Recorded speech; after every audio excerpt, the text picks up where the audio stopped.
Assalamu alaikum.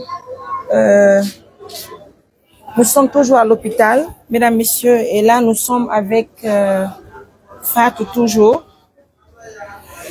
J'avoue d'abord que Fatou a toujours des problèmes. Elle a toujours des problèmes parce que non seulement elle a un problème de suivi, voilà, vous l'avez constaté, elle ne peut pas rentrer au bloc. Toute la journée d'hier, c'était la même chose. Non seulement on attendait son mari, et maintenant où je vous parle aussi, c'est la même chose. Et deuxièmement aussi, nous sommes là parce qu'il y a un manque de mots. Comment approcher son bloc dans l'urgence maintenant là. Nous avons besoin de 2 postes de sang et moi je suis à la maternité avec elle. Donc, il faut 2 postes de sang au plus. On va dans l'urgence. C'est vraiment compliqué. Il y a un manque de aussi son mari. Donc, il faut forcément les 2 postes de sang avant que nous rentrons au bloc. Donc, nous le demandons humblement dans l'urgence. J'ai besoin de 4 donneurs parce que 2 donneurs, c'est pour une poche de sang. Donc, il nous faut 4 donneurs pour l'obtention du sang. Toute personne qui souhaite aider l'ONG Assistance Humanitaire d'Urgence, nous le demandons humblement de nous aider. Et aussi d'aider Fatou, de la sauver maintenant là.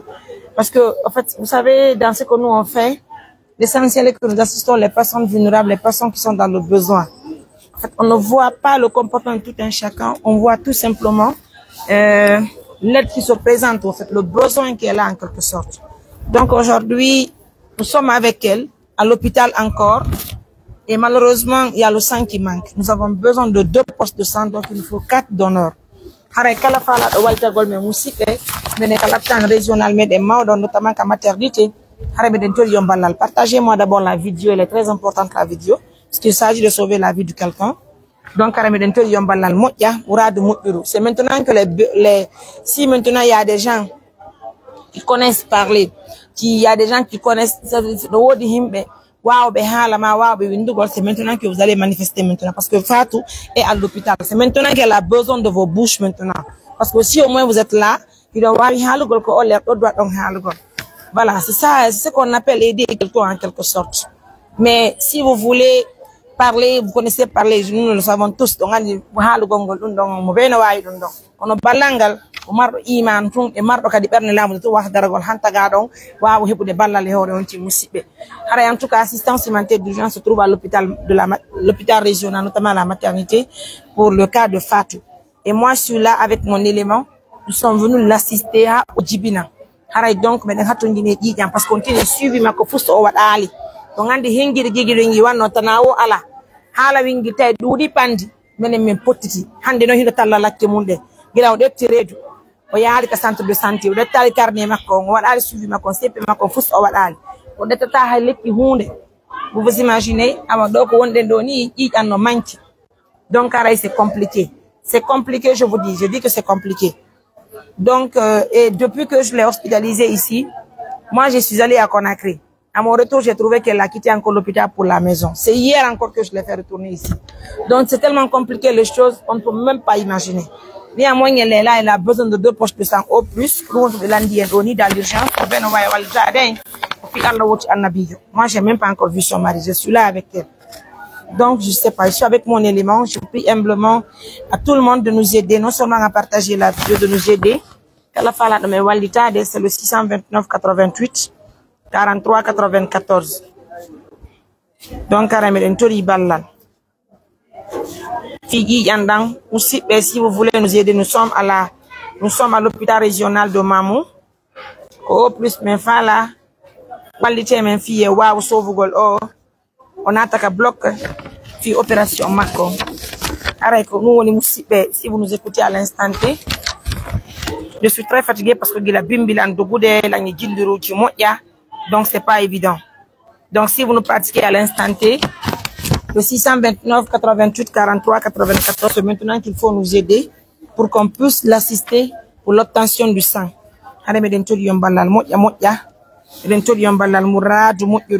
Arabe ko mame ngadda donor be nayo fiye waaw hebugol poche didi jijang ko poche didi jijang landa dans l'urgence pour la sauver.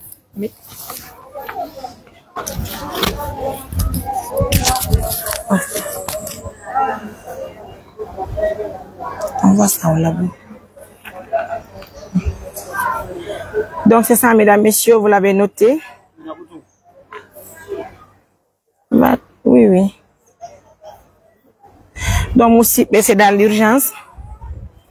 Nous sommes là, nous vous demandons de l'aide encore une fois de plus pour elle. Introduction balal kala wondo si vous de faire nos side waltolan ko mi Mariam won don e wallitade waawe ni sauve go kanyum faatu meden kala temps meden kala maternité meden mawdo nous sommes déjà à 1200 personnes en ligne. Ara meden introduction balal Mourad Moutiru, donc c'est du sang que nous en avons besoin. 2 poches de sang. Ala ko woni ko men introduction balal musibbe au plus men fala. Ara meden introduction balal Mourad Moutiru. Kala wondo si vous de assistance humanitaire d'urgence. Alors, nous vous demandons de l'aide, nous vous demandons de nous aider pour qu'on puisse l'assister maintenant dans l'urgence. Ouais. Ça me fait mal.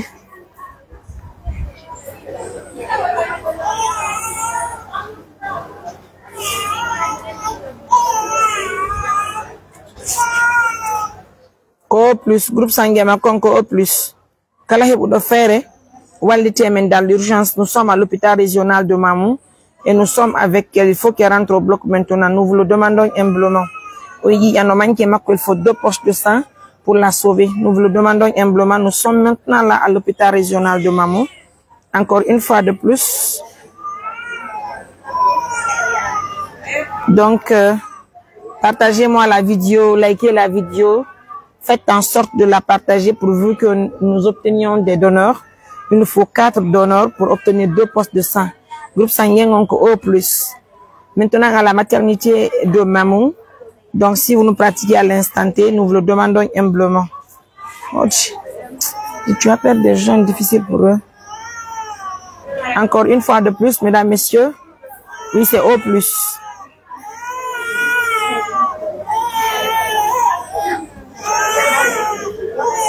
En tout cas, à pareille circonstance, nous, on ne peut pas l'abandonner. Mais ce qui allait être meilleur aussi, que toutes ces bonnes personnes qui parlaient de Fatou, que ces personnes-là sortent maintenant, ils vont comprendre dans quelle situation se trouve Fatou. Ils vont se lever pour au moins aider Fatou dans ces moments difficiles. Ce qui est important. Donc,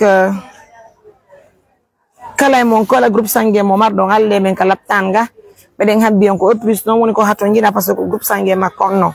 Mais allez, wali to do men kala tan fi mais waaw hebude dum do non ati daka bloc. Donc Fatou était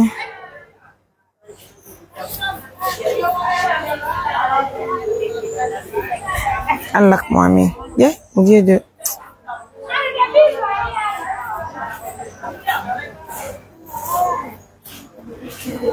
Antigo udare nen ka ko dra.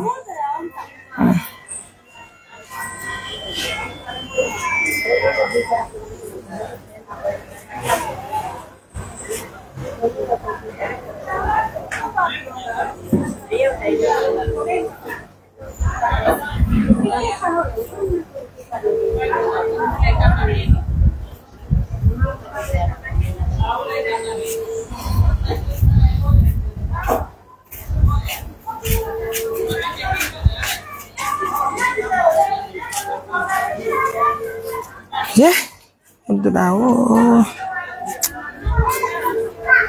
En tout cas, merci à vous mes amours, merci d'être là. Et Allah subhanahu wa ta'ala on dit puis moi mais ce qui est urgent maintenant là, c'est les 2 poches de sang qu'on demande dans l'urgence pour l'opérer. Et moi je suis là avec mon élément, nous sommes à la maternité de Mamou. Donc j'ai décidé de faire ce live pour non seulement demander à tous les fans qui se trouvent à Mamou de nous aider pour l'obtention du sang. Donc encore une fois de plus, quand ils on nous dit on a des téléphones, ko si wal mi fala si wal lo ya no ka maternité déjà ko si wal to lan kanyu may wudere donc e drare jono ko mbo woni ton on be jion ko woni joni awa yalt na la on taxi jo yana do ngawa ko min tungi makko woni kala tanga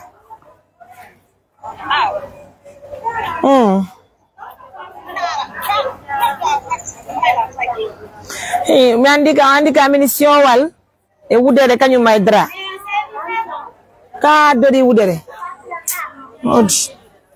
musibe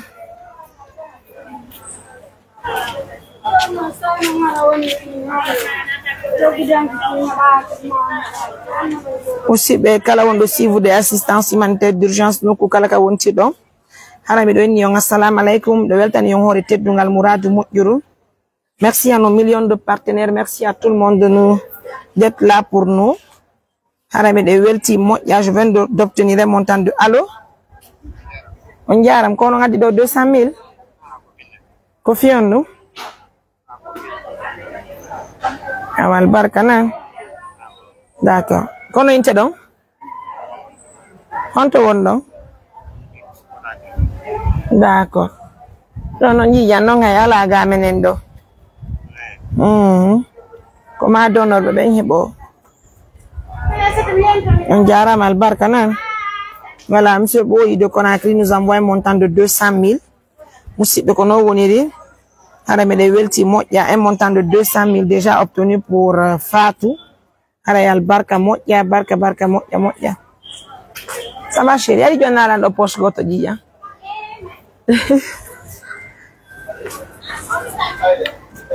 Donc musibe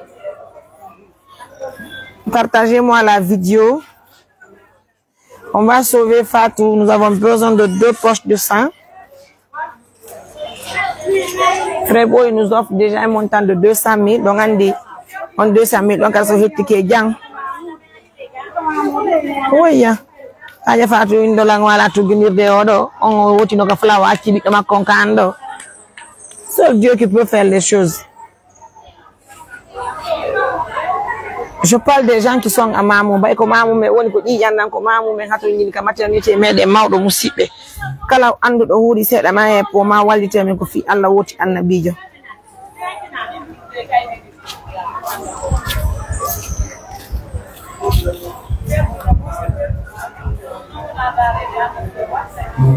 angunyika ala ronki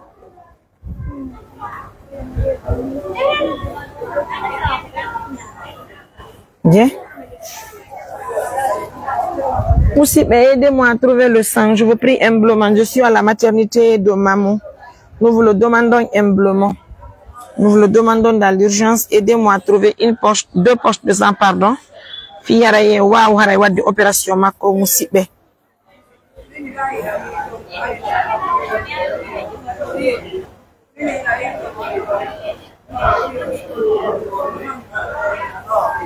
Donc musibe ko fiyo natuka bloc haray ko o plus be landi men musibe wallite men kono donor mo wardo wo son ari do enen tanyini ko be wa wallitade men musibe aidez nous dans l'urgence. On va trouver les 2 poches de sang.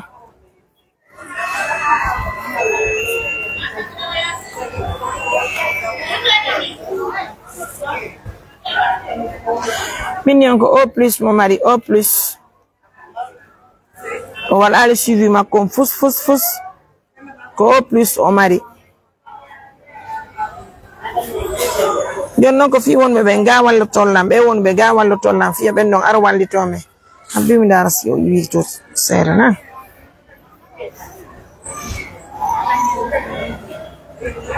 ara musibe wallitore men ko fi Allah woti annabijo kala wawo okkude men ƴiƴam poste ɗiɗi ƴiƴam men fala il faut 4 donneurs donc meɗen toɗi on ballal groupe sangue makkon ko o plus. Allo Kari maître peinture areɗo ino lando ko min Mariam. Allo meni sa on ari mino ka maternité ɗo de mi fala ene mi landoma yanan ɗo si on warga suudu kañum may draka suudu ɗon tanti jonama addanala ka maternité ɗo fi Allah c'est urgent Allah na ya inna ɗum an kadi ko leyro mbonɗa yaade ka yantalan joni a wawaylan kadi hokkude ƴiƴan ɗo a wawata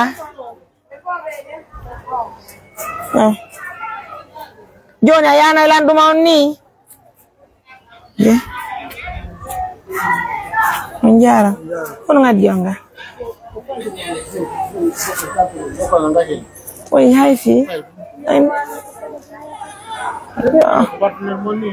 O kanko ni oron ki nyan kof kadi. Ko fi ji yang man ki fi yo opere. Mo ari ji binga ko ji yang ala ko ma posti di yang kata men do ji yang seda. Ya ta do men dar kala bo sama way okude. Ala on. Kono fusu watta no ya on daron si c'est possible ka. On est ita katon.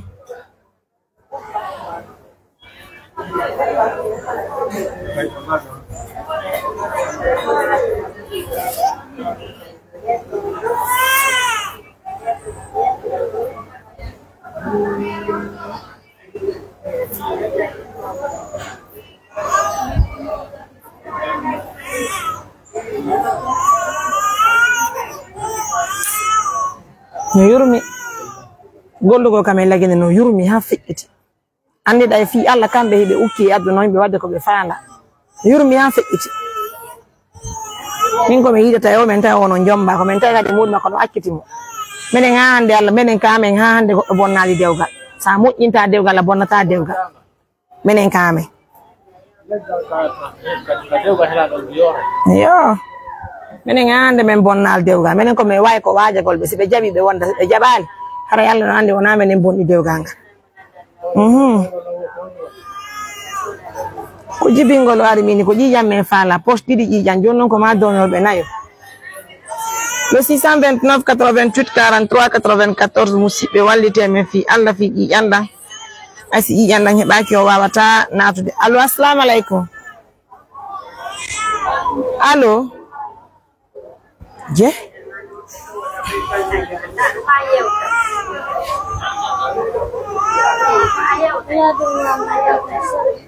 Kajulere docteur so docteur o wawe waro kajulere don kene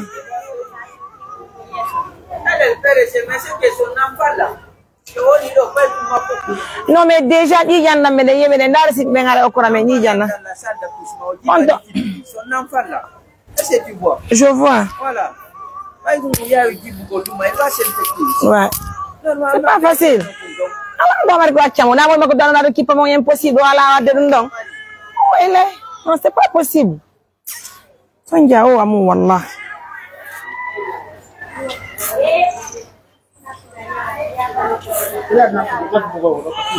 aw aw John yeah oui oui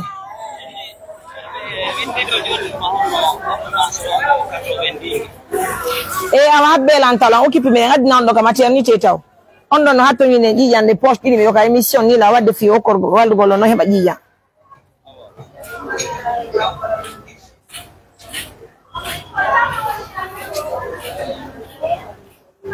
donc musibe on won be si vous des assistance humanitaire d'urgence nous vous demandons humblement de nous aider. Nous sommes à la maternité régionale de Mamou.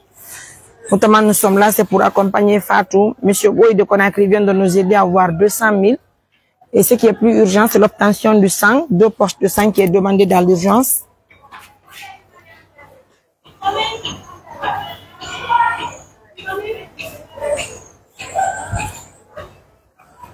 Ouais, yeah.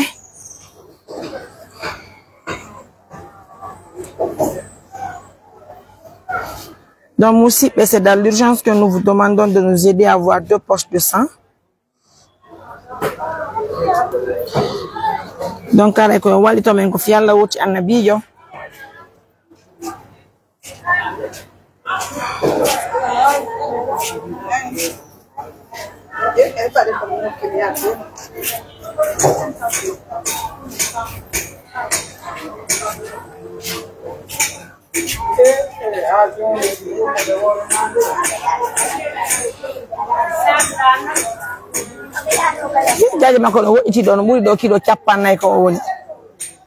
Moi, j'ai même pas le numéro de la grande sœur de Fatou. Je sais qui numéro Mako.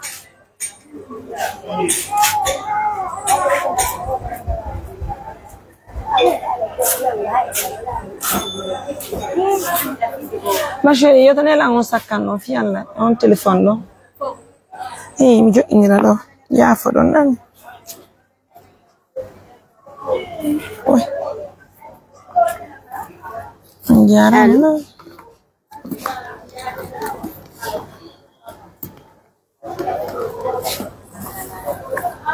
On a donc à la fille. On parle de l'hôpital. Pourquoi ne pas parler des gens? L'hôpital, il y a un problème. Le Guinéen n'est jamais satisfait. C'est là aussi le problème, quoi. Billahi. Restez derrière vos caméras, parler des gens. Vous êtes champion de ça. Vous parlez de l'hôpital, parlez des gens. Voilà.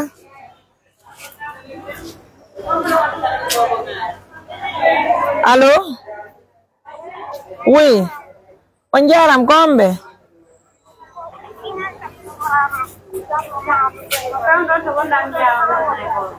Awa be alla be do afi on habbe lan tawlan kala tanan mi nga dinawnu be. Voilà donc kono woniri normalement eler be ngure awa wata wonde ko woni problème faton c'est parce que c'est dit aucun membre de sa famille n'est prêt à l'assister. Hay e goto ka be ngure makko kono yir doni. Le seul numéro que j'ai c'est le 629 88 43 94. Je vous ai dit que il y a un frère Boyan de Conakry qui nous a envoyé un montant de 200 000. Parce que yoto ndo ni minulani fi sion kasudu e wudere donc c'est là il faut bowa so jibini do joni hare bo makon ala hay complet ngotu ko watto to kala tando ni na fi sabiet ko mobe hunde donc ara woni urgent on ni ko i yan kala tan assalamu alaykum. Allô? Jam tumbe ya kombo Allah yo musibe hara meden tori yo ballal moƴƴa.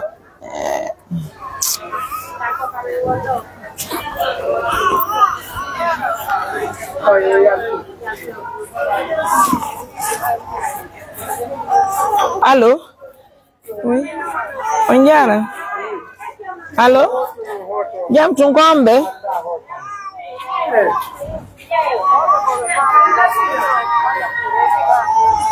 Komi Mariam hi kombe no.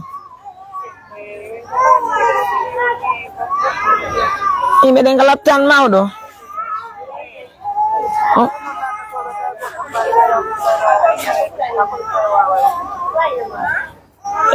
Est-ce que non impact no wodi mo mutuma? Hi do wa yarde konto wondon ni. Ceongol, ok. Yetti awa taxi aronga maternité fi Allah. So ngayi do mabbe jabatani nati on nodde lan tum mi yana on don. 09 à la fin. Qui donc arde non be ya? Yalla ko mbara yi ko non te don. Ecem windana.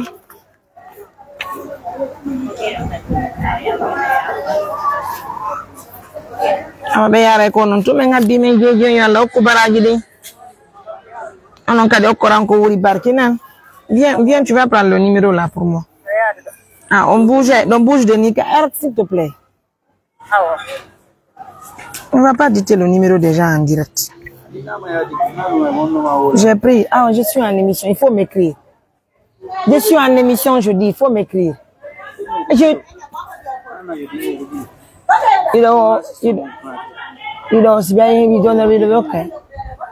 Déjà, il y a goto no arde. Prends son numéro, tu l'appelles ou moi arde kalao. Allô? Bonjour madame, vous allez bien? Allah. Allah. Oui.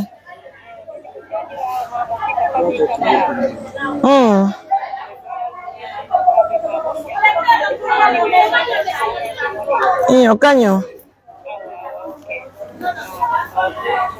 Ah, merci tanti. Ah, il y a le kubaraji de nani, madame Jena Pitane. Camara, ok. Oui. Oui, gongamo. Oui, yo. Yalla yafu be yafabe. Be arde. Ah, wow, yalla kubaraji de nani. Awa alba awa tanti barka mo. Beniwo, attends, je vais écrire. Adi do. On ne faut pas yana nailanda. Tu as pris le numéro, où est le numéro? Où est-ce que j'ai écrit? Ok. Madame Oumou est en route pour nous donner, alhamdoulilah. Donc, quand c'est un 2 postes, c'est bon? C'est un 2 donneurs, c'est bon? Alhamdoulilah. Il y en a un 2 postes, je dis? Ok. Alhamdulillah. Donc, mesdames, messieurs, il y a le Koubaragi. Il y a déjà un donneur de goto. Il y a des gens qui ont déjà, elle est dedans, à la maternité. Mais les médecins qui ont des missions, on fait, il y a le Jamaji. Il y a des gens qui ont des missions. Donc, il y a des gens qui faire OK, et des poches qui ont des gens. Mais les gens qui ont des on tini, menen golle amen den, halay ko tawata golle den no satti muradu moƴƴuru anniyagol taw yalta e nangue wallito miskina wallito bani adama haray ko hunde tawata vraiment hino wonde sattiniji muradu moƴƴuru ko non tini si Allah no waɗi barke ma pigi ɗin fop Allah walan ɗon ƴawnete muɗum Allah walan ɗon danete masibuji ɗin Allah la non okkorte kutuno yara e hoore pigi ɗin haray musidɓe wela fi mais alhamdulillah on tient bon. Oui, Oumar, j'ai reçu encore un montant de 200 000 de la part de Madame Camara, donc un montant de 400 000 obtenu pour Fatou. Cela veut dire que Djibini au Johnny et Wawai sur le serviette et que Djibir Bobo Wato Fidonka. Viens m'aider, je vais écrire ici, s'il te plaît. C'est Frère Boy de Conakry. Frère Boy de Conakry. Alors, au Kombara Guidi, Frère Boy de Conakry nous envoie 200 000. Madame Camara de Pita nous envoie également 200 000. Il y en a au Kombara Guidina. Pita. 200 000. Ça fait 400 000 obtenus pour Fatou ce matin. Fille, waouh, Betugol, on sonne émotion qui fit bobo. Assalamu alaikum. Assalamu alaikum. Kombe.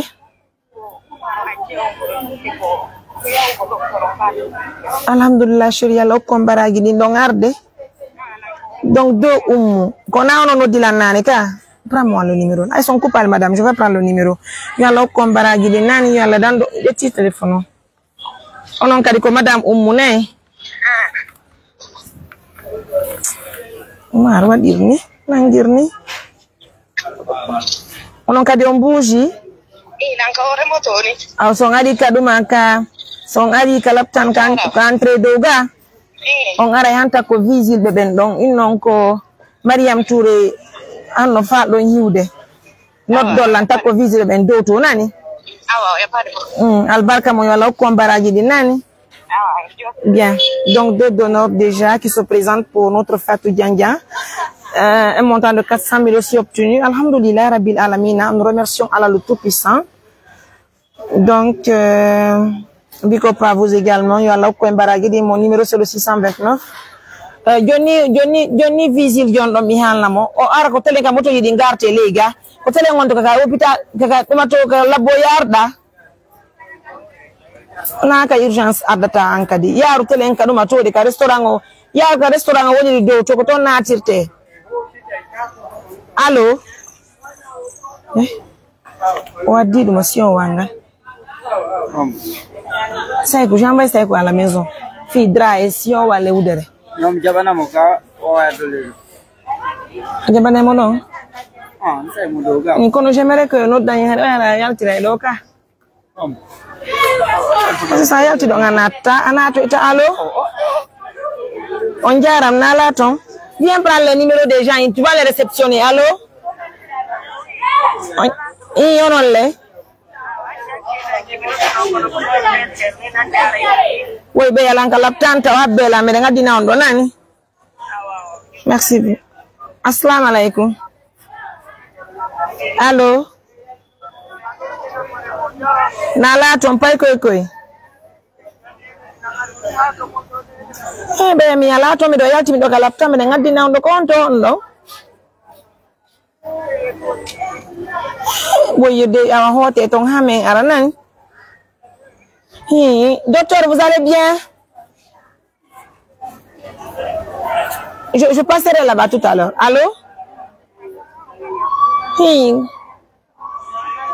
Quand on a dit Dion? Johnny Sene tauka sudu achong hanjango sendo ka biro nani? Barka mo.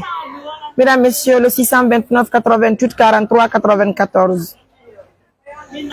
Je dis bien le 629 88 43 94.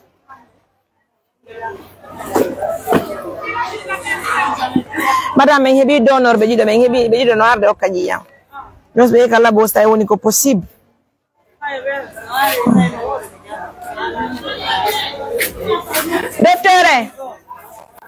Docteur, nous avons eu 2 personnes.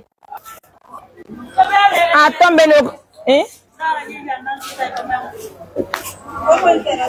Mais allez, tu devais naître, non? Groupe sanguin au plus.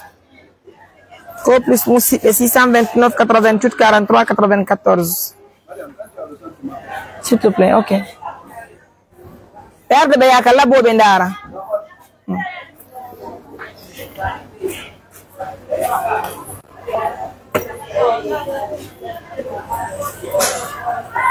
Aussi, monsieur Boy de Conakry nous envoie un montant de 200 000. Et Madame Camara de Pita nous envoie également un montant de 200 000. Ça fait 400 000 que nous avons obtenu pour acheter au moins un complet pour le bébé. Allah yo muji po eja mo yere o hetto eja mo yere déjà himbe sonna bi do marketé be madame il faut que be marketé donc haray be wi ka mabbe be arde kala tan fi okkorgol en ƴiƴam wala okkube baraji mum. C'est pour vous dire que la Guinée c'est une même famille, c'est la famille, la Guinée c'est une même famille, il faut le reconnaître. Hello Lando allez au marié fille mon chéri.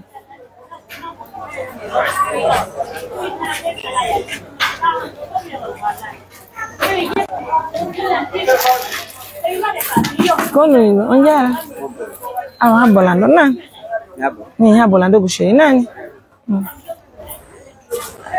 chéri docteur ina nan tanti mi addidu maw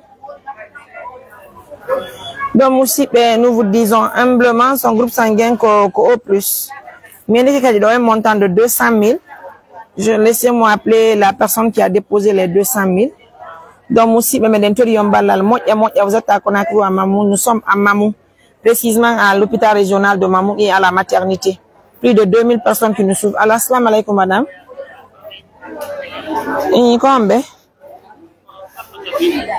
Ok, madame Fatmata, on te voit, non? On a dit 200 000. Alors, Koubara, il est donc, Madame Fatoumata nous offre aussi 200 000 depuis qu'on a écrit, donc ça nous fait 600 000. C'est pas mal, hein? On tient bon, alhamdoulilah. On a dit Allah nous va dire barki gol les jimen dim. Ari yoto no dalan do mi winda do.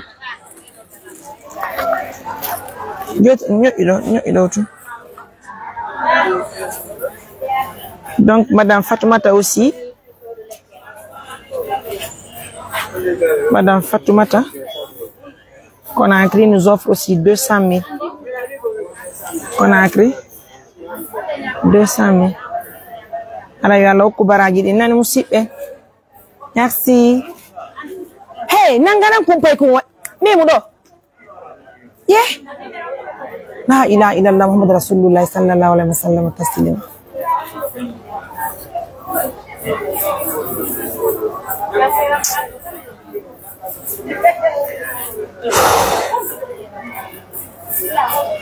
Heka, si mi tayi maranata kan de maternité ndir ton. Important. Voilà, musibe on won be si vous des assistances humanitaires d'urgence tan nokku kala ko wontir dom. Meden tori yon ballal, meden andi ni on fait nos saido, nous sommes avec Fatou Diandiang à l'hôpital, notamment à la maternité. Donc, allo assalamu alaikum. Yeah. Ndare be dan darno madame la émission. Ok, kon nous fa long hari madame, kon ente don. Madame Hafsa.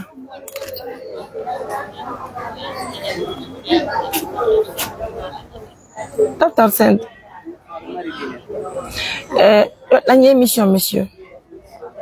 Joni on don Orange Money on ko numéro an on Orange Money. Inde mon den taw ko honno. Ok. Aro walla la jogita goldo madame Hafsa ne. Ok. Contre mon France ka Belgique. Ok, Hollande.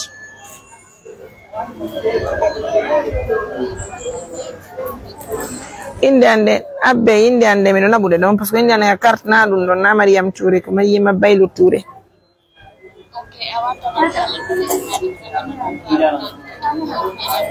Oui, ko jël falo ngaddude.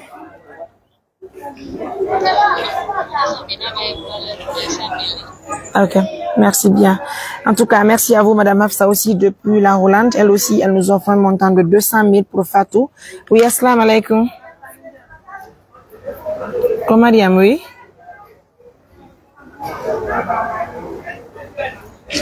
Lankalop tan ko nu fallo.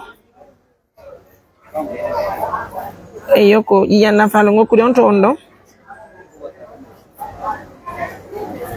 Alhamdulillah, parce que ben ko 3 poches normalement, si mais 2 poches c'est bon. Walle lando. Une demande encore non? Ah, sont coupables. On si une demande encore non? Ok. Bien cute ne. Jones donc la tando donc ngani ka maternité ka.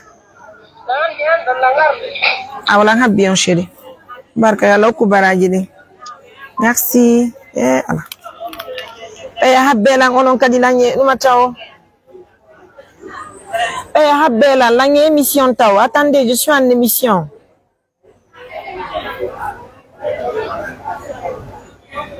Ok.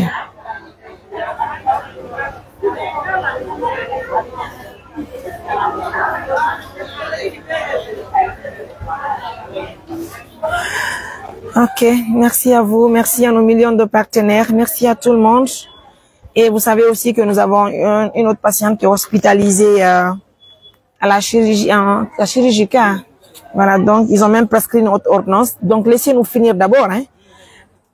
Docteur, notre patiente est chaud. Je finis l'émission, j'arrive. Docteur Ongweni, au chef Dionni. Vous rentrez au bloc? Je finis, je viens là-bas, s'il vous plaît. On y a là. On a des caméras d'émission qu'on fait là. Non?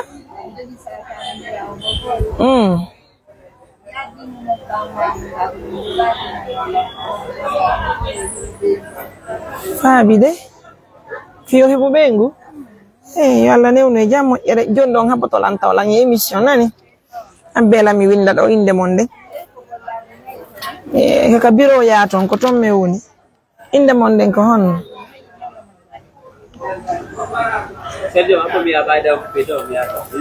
Allah mi anda ko nuka sonno talan fi fatu ande onata on ka block fi Allah.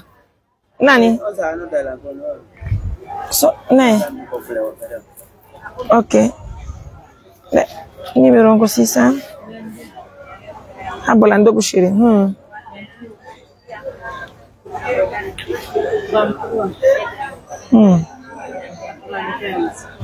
Yalla ne ono ijam.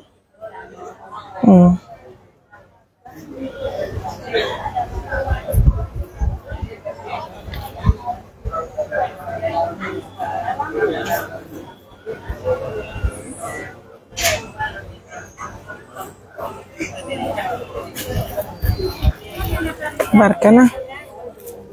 Docteur, bonjour, vous allez bien? Yalla be do afi en bureau nani. Ça va oui et vous-même? Yeah. On a si vous d'assistance humanitaire d'urgence. Donc, en tout cas, nous vous apprenons que Fatou est à la maternité régionale de Mamou. Assalamu alaikum. Oui, comment est? Partez au labo. Madame, ça va chérie? Baon Jenab? Omo. Ok, bienvenue chérie. Johnny a des labo, nani? Sur le monsieur là. Accompagne. Albarkana chérie. Yalla ok baraji di nani? Donc, ma chérie Oumou est venue déjà pour le sang. Alors, oui, comment est? On compte faire, là. Ah, madame, ha belle entend, donc, maternité, nani? Je abem no da do ma baby ita dankiki. Walaikum salam. Ni kono no dilan fiji yanna. Fiji yanna. Hey Oumare, va avec celle-là aussi. On est donc. Fatima, alors que baragi dina ya de ka labo danda ron alors que baragi arrewre do. Fi ko goji yanna ka. OK. Awa barka alors ko baragi dina ni. Elle aussi. Viens avec les deux au labo. Queen bébé wondete hein. Franchement. Donc kara me de weltani men julbe Allah be fo na o ma o. Eden tori julbe Allah be fo kadi yobutu kadi wallitade men mojja. Parce que donc andi ko julbe be wondete surtout kadi si Allah no wadi barke piji ko jokkuda kon haray tu vas aller le numéro que j'ai c'est le 629 88 43 94. Donc nous avons déjà obtenu, les deux dames sont là présentes à l'hôpital pour nous aider à trouver le sang pour Fatou. Allô? Madame, mini menga dit ma udere nenge dra o mission wanga. Be ye kala bo. Docteur be ye kala bo be. Be ye kala bo jot nugol. Ah. OK Lando. Allo assalamu alaikum.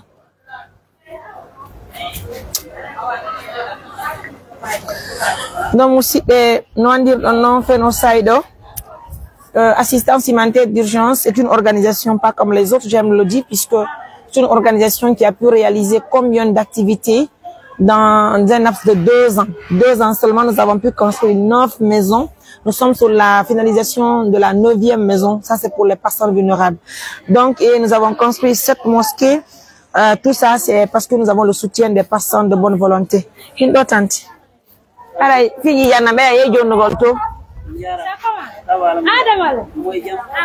Chérie, c'est toi qui es venu? On a été à Genève. Ça va chérie? Aïe, bonne arrivée. Barkanani, voilà, yo bon comme yachidambo ya jupa. Vous connaissez le labo, non? C'est là-bas. Anika labo ka chérie. Ah, nabana mo donc, hola la ndo Oumar, na hola na la mudi mo jang Oumar. Ara yon kasi bien bi donc les poches de l'eau. Moi animé parce qu'on avait demandé 3 poches de sang. Mais il y a 3 donneurs. Ça c'est pour le lit. Normalement, le drap là, on devrait attendre quand elle se réveille. Ici, il y avait des pains. On va mettre combien de pains? 4 pains. OK. Donc, ça là, on a fait d'antika. Donc, on envoie 3 pains aussi. D'accord. Yes, on a la goudé. Donc, ça est-ce que goudé du manque à ma kitty d'office à l'allo? On dirait à la ton. Anda ta jam tu. Komi Mariam. Jam tu kombe. Oui, madame awa kelanta ko no wullude. Awa fade lang han jango no dola lam joga laptana ne be mapi nani. Dogude. Merci à vous mesdames messieurs, déjà un montant de 600 000 obtenu pour Fatou. Donc avec les 600 000 inchallah, on va essayer de trouver. Attends, je vais appeler quelqu'un rapidement qui va m'aider à trouver des pagnes pour elle. Pagnes comme akiti.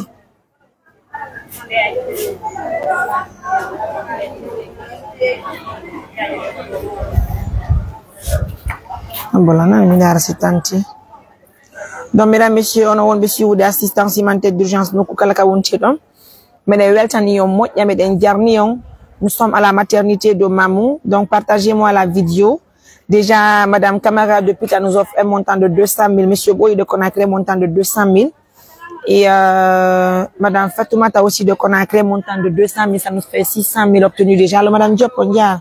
Tanti, on y a. Panto,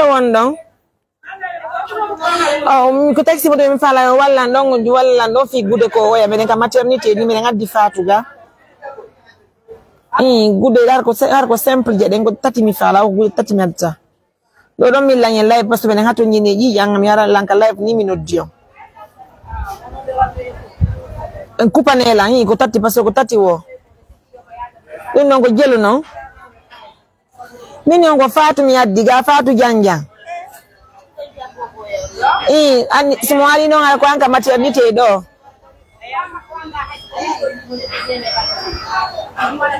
okay awo ko gonga mo wi otawa do minimi dai don taxi mo do ya daro kala o longa aw hey yow tanti Binta Diop do e adande la ndogu de tati onana allo hi be wado hi be ko ngo wadde ji jamono mo yari be ni ko 3 postes yango hato ji andi ji jang la ko fess on va stocker le sang là-bas allo mi no di abi konto wonda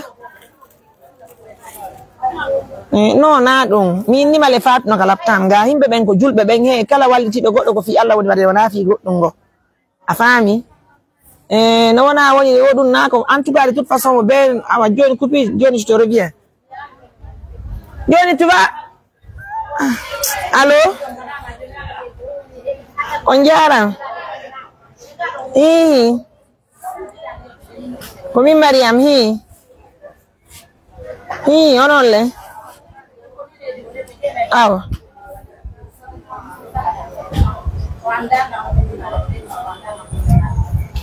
kubia joni habe no ditola njangwara mi yotika biro hande do ni lanka maternité nani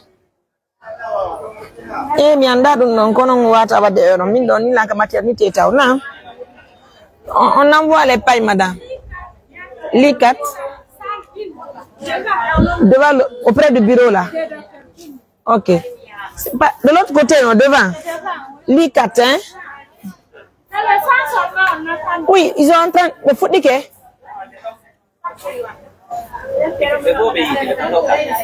Tato karaka. Beni be foutre baba jonnu de. Examen na chérie.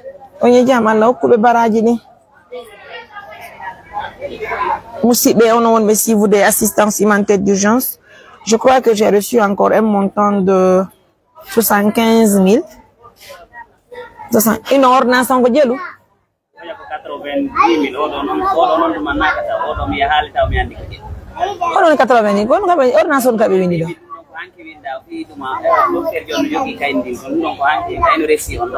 90 odo ko joni winda odo mi joni be mani andi ko nyamo ko to be beni min dum do kati na en soñi non lekki touré nañ o gale ngon do beni so dum do kati jolande non ko jor kam ma do ka pharmacie ma kyo nga wayara olando yo ngani be odo ko urgence mo do wa perego ni c'est pas plus dango mais akito dum donc kadi ben kipago donc on va finir un montant de 75 000 que je viens d'obtenir aussi mi anda hombo addidido. Ça fait 675 000 obtenus pour le cas de Fatou à l'hôpital régional de Mamou, notamment à l'urgence. Pardon, à la maternité, je voulais dire. Merci à toutes ces bonnes personnes. Regardez combien de fois assistance humanitaire d'urgence est importante en Guinée. Et dès que j'ai animé l'émission, voilà, ce sont les uns et les autres qui viennent pour nous aider à avoir le sang pour Fatou. Seul Allah le Tout-Puissant qui peut aider les gens. Allah peut voir qu'il y a des de faux.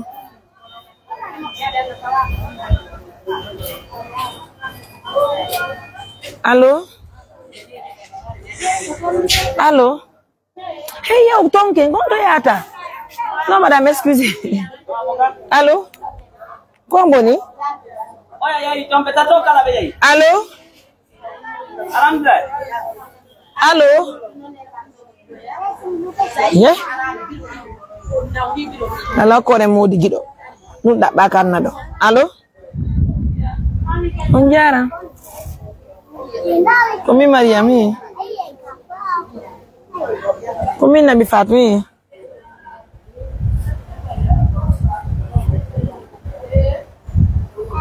Awa jelu. Inde monde kon.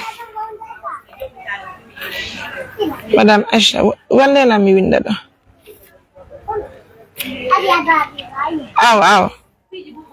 Awa, on dirait malbark. Madame Aisha nous offre 300 000 aussi.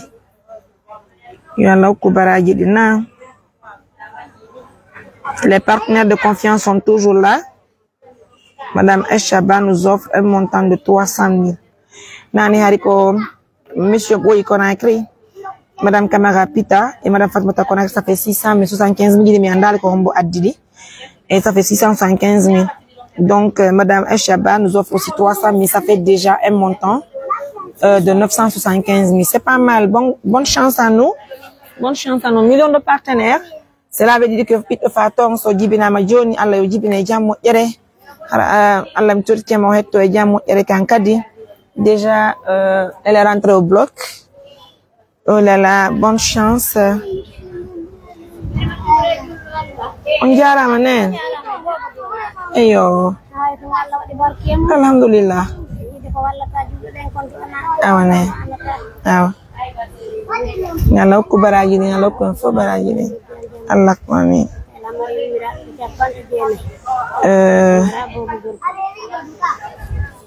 Lo mari mi famale. Ayo dei be.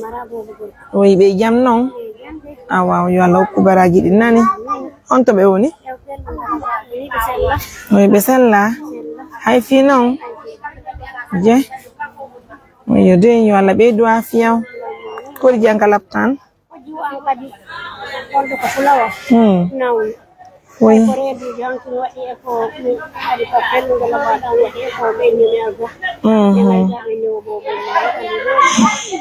Oui yo yalla lontin ko wurata barka yo nene.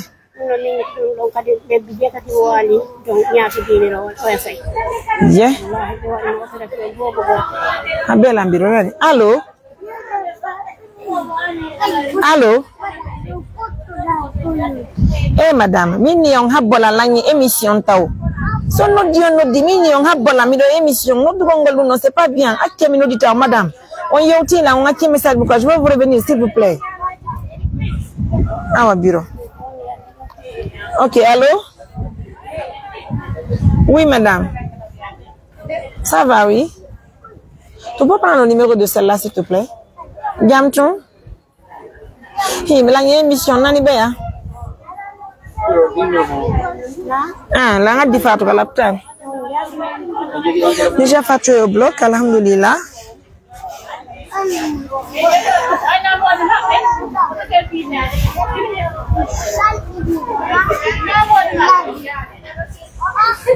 Donc musidɓe meɗe weltani on moƴƴa meɗe salmini on. Allo? Ko anga di on gude den? Lanka on to wonda? Ta maternité do moni joni non ar ka terrasse urgence don ka bafal kale mango goddo na yande lan don nani barka baf to su goddo yana don pasi dingo jelu de tanan no ya mena banala jonna ma gude de ka bafun to su kundo anani ka bafun to su kun kale mango ida o so di to no Poco 3000 passi. Donc, musidɓe on wonɓe sibude assistance humanitaire d'urgence. Fatou déjà. Allo, assalamu alaikum. Jam ton.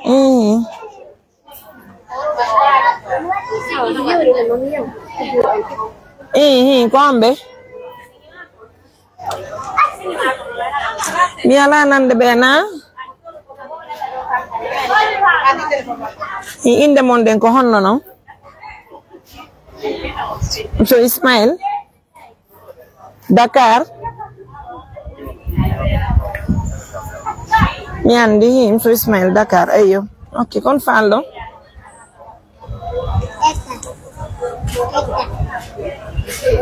awa son coupa la be mi dara na mi chuma no mi indike awi mi indike yalla ko baraji din nan 09 à la fin barkana. Merci à vous, monsieur Ismaël. On tire en Dakar. Dani a un montant de 500 000 aussi. Prends-moi ça, je vais écrire s'il te plaît. Et Laptan.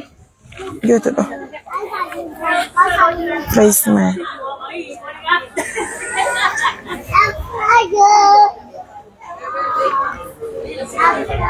Donc, monsieur Frère Ismaël Kadi, on tire bien. Da hay ɓiɗɗo makko ngo wonda ɓiɗɗo makko ngala wonda ɓiɗɗo makko ngala en donc kadi adani un montant de 500 000 nana ko 900 500 000 nana ko 975 000 tu tanti les draps les pailles sont là ino donc John ben non vous avez demandé 3 na tati non c'est pas ça ko 3 pailles donc ah nous avons coupé. Merci, madame. Elle est déjà au bloc, non? Ok. Quels sont déjà partis là-bas quand les données? Ya non daroda. Test gidi. Est-ce que poche goto kene ko ma be ndon nga block. Ya non daroda ton jon. Allô? Vous allez bien Kombe?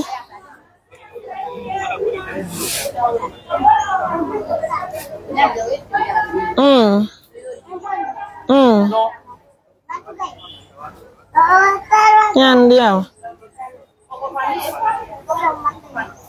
Awa. Assalamualaikum biro. Alhamdulillah, pay koy. Awa biro awa. Kono wonji mo ngati mo kalaptan. Allah mamin yo Allah newne jammo jere. Eyo kono woni. Oy awane albarka wala hollindire no mujire he fiyo daga hono pay magen Allah mamin nani awa barka de barka Allah mamin ya rabbi wala newne jam barka mo musidbe ko do woni li do ngandi kadi no mi hollirno no fi bebe wallinde en kalaptan no taman ka psychiatrie haray tanti julde tanti Aissatou o mo ittuden ka lawol kadi mamunga hara hewti ko be yalta de laptano wadi lan hito ko woni kon tungi den duwa laptano ton pay sontini be hade yobi fi traitement mabbe on ko woni ko mbabe batti lebbi go kadi ton fi be waawu dikku dara be hutorte moƴƴa haray dum don no empêcher hande moƴƴa non sta woni fere hebi ke partenaire be wallitiki en don de haray meden tori ballal moƴƴa fi no yaltiniren ben don bay be holli men jon be waawi hotude ka suudu haray be continue haray suivi on ka suudu tonde haray be ka psychiatrie meden Conakry tanti julde Aissatou o joyeno do woccoton no video jidin ka meden mamun do nani hebudo fere walliti men don kadi o haray meden tori ballal dum ko wonne wade do foko fi Allah wonde warde musibbe. Assalamu alaikum. Na latom. En tout cas, nous avons obtenu un montant, je voulais dire, monsieur, excusez-moi. Alors, excusez-moi. Je viens d'obtenir aussi un autre montant de 150 000 venant de la France. Donc, Madame Yen, on a dit 150 000 cas. Allô? Viens dire que 150 000. Ah. Bien noter ça, s'il te plaît. 150 000. Madame Dienab, France, Ari. Allô, assalamu alaikum. Madame Dienab, France, 150 000. Il faut noter ça. Allô?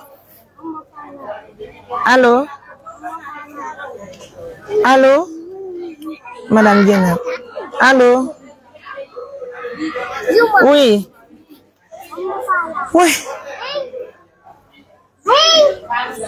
Woni den kon do ko monsieur boyi taw hendi den habatan 150 000. Woni den kon do ko monsieur boyi taw addi 200 000. Calcule donc 200 000 monsieur boyi. Le test, attends, tu m'as pas vu? Je vois très bien. Ça va. Na.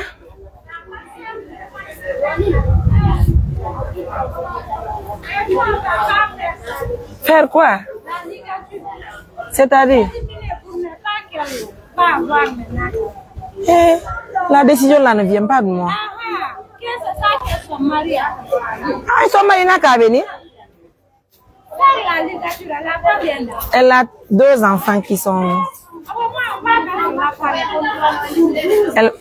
12 ans, sans avoir enfant. En tout cas... Oh.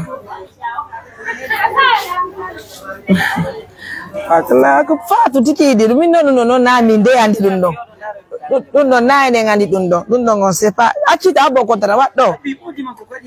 Wala na ni kontana winda na ndo fiya la jesu winda na mi winda li de kon écrit moi ici. Écrit do winda na ndo. Winda tu monta ngondo. 200 000. Somong.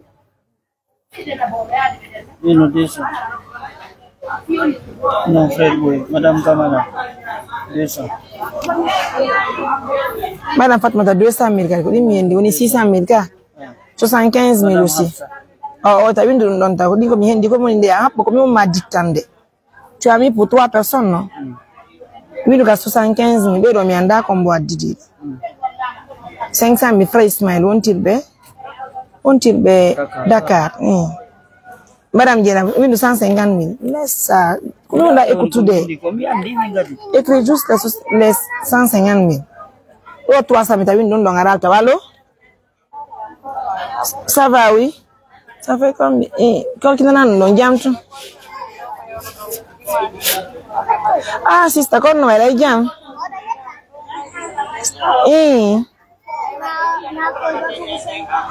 Voilà, occupation, chérie. Oui, ça va, alhamdulillah. Nani? Jam. Ah, ouais. Si c'est barca, nani? Mais elle dit que oui. Et tout cas, que la prise-man, que la la non. 325. 206. 150, 750.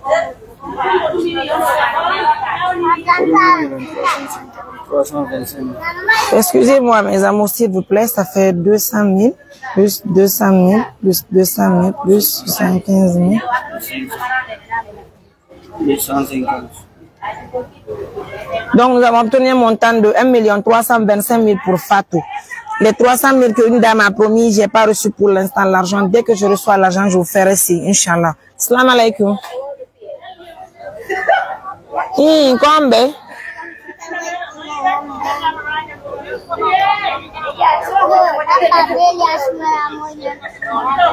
Non, halirte. Irandi mi andam, ko so no dimi ni ko hombe ni ko non kai. Ni ko non mi anda on de mi on hala alde ne non c'est compliqué. On hala non ko non kai ko no fallo. Ah, kon fallo madame.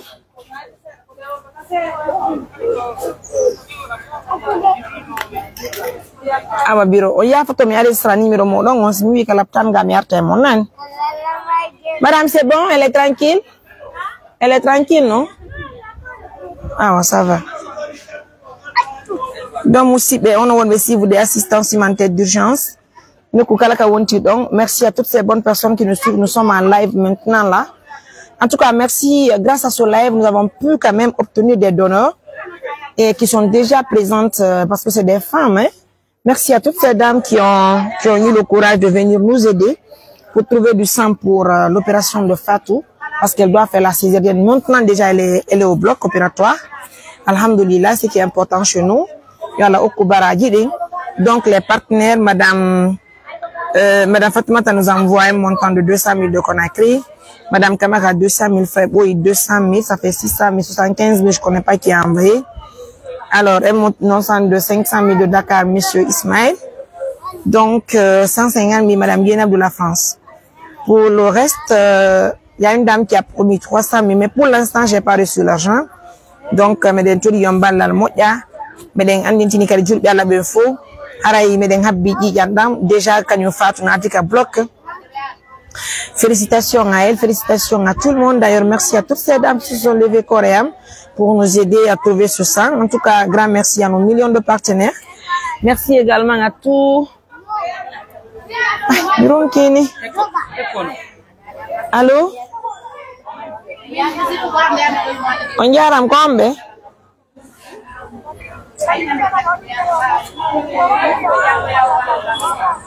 Mini ko hambo beya.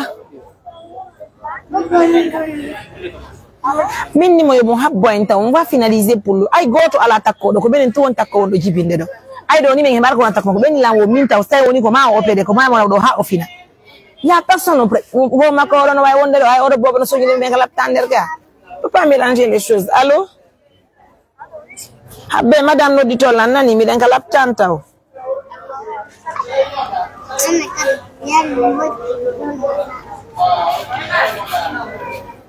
Mais ben yana taka nder ton ko na taka on ka tiras ka lan dabi ko fewndi ko. Non,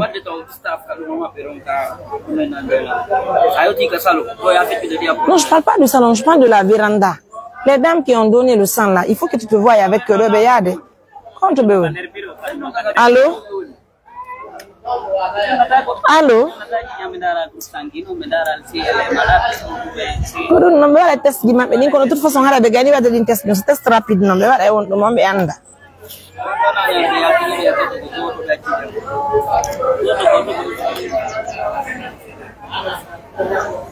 Donc nous sommes déjà woni be nyalo do na be benayo. OK. Alhamdulillah. Donc aussi déjà un montant de 1 325 000 obtenus pour Fatou. Donc moi je peux pas bouger de l'hôpital parce que déjà ils m'ont alerté qu'il y a personne. Donc si elle est opérée, il faut forcément qu'il y ait quelqu'un auprès d'elle. Et je pense que c'est Dieu seul qui peut nous aider. Les membres de l'ONG Assistance Humanitaire d'Urgence, merci pour tous les efforts que nous fournissons à longueur de journée. Après le cas de la Marana à l'école, donc nous sommes déjà à la maternité régionale de Mamou. Et là, nous sommes là, c'est juste une question d'apporter en tout cas un soutien à Fatou. Assalamu alaikum. Nala ton kombe. Ah ouais.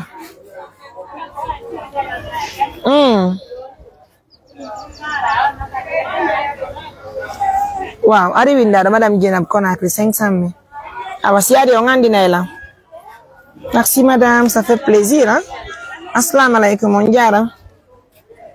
Madame Jenab windu no Congo tu. Allô?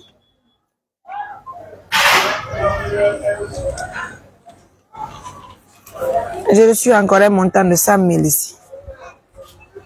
Abim no da be addu be di do me anda ko be ni nani on va noter les noms.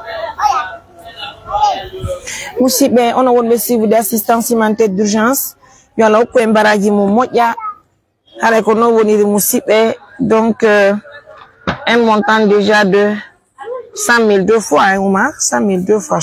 Alors on diara min den ko honno Monsieur Alpha windi donc on to won donc windi Monsieur Alpha Abdoulaye Kankan 100 000 aba barka nani yalla ko baragini windi Monsieur Alpha Kankan. C'est ce que je disais, la Guinée c'est une même famille. Donc un montant de 100 000 de la part de Monsieur Alpha Abdoulaye de Kankan. Un autre montant de 100 000 que j'ai reçu là, 100 000 deux fois une bandugamiya. Envoie, je veux voir.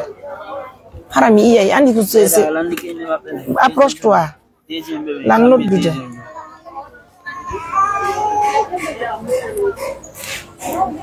Maintenant elle a fait des taux. OK, Sony. En tout cas, pour les 300 000 pour l'instant, j'ai pas reçu d'abord les 300 000, j'ai reçu quand même l'appel de la dame, mais j'ai pas reçu l'argent. Donc ça me dit 1 300 000 1 325 plus les 200 000 que j'ai reçu, 100 000, ça fait 1 525. Ça fait plaisir, hein. Et aux 500 000, ça fait les 2 millions. Félicitations à nous. Assistance humanitaire d'urgence reste et demeure la meilleure organisation en Guinée-Conakry. Il faut en fait voir les actes, les actions sur le terrain pour y croire. En tout cas, un montant de 1 525 000 obtenus pour l'instant, ce que j'ai reçu avec moi. Mais il y a quand même des personnes qui ont promis, notamment les 300 000 que j'ai pas reçu et les 500 000 que la dame vient de... Allô? On y a encore bien, mi harka biro tawalla ko seede gila bimbilangi course gi do ni lanka laptanna.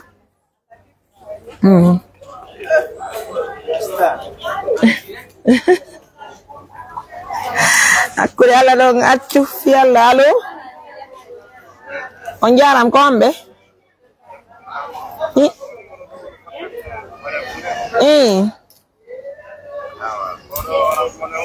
Inde nen ko no. Écris-moi son nom. Quand on dit Monsieur Ibrahim, écris. Monsieur Ibrahim Touba. Ah ouais.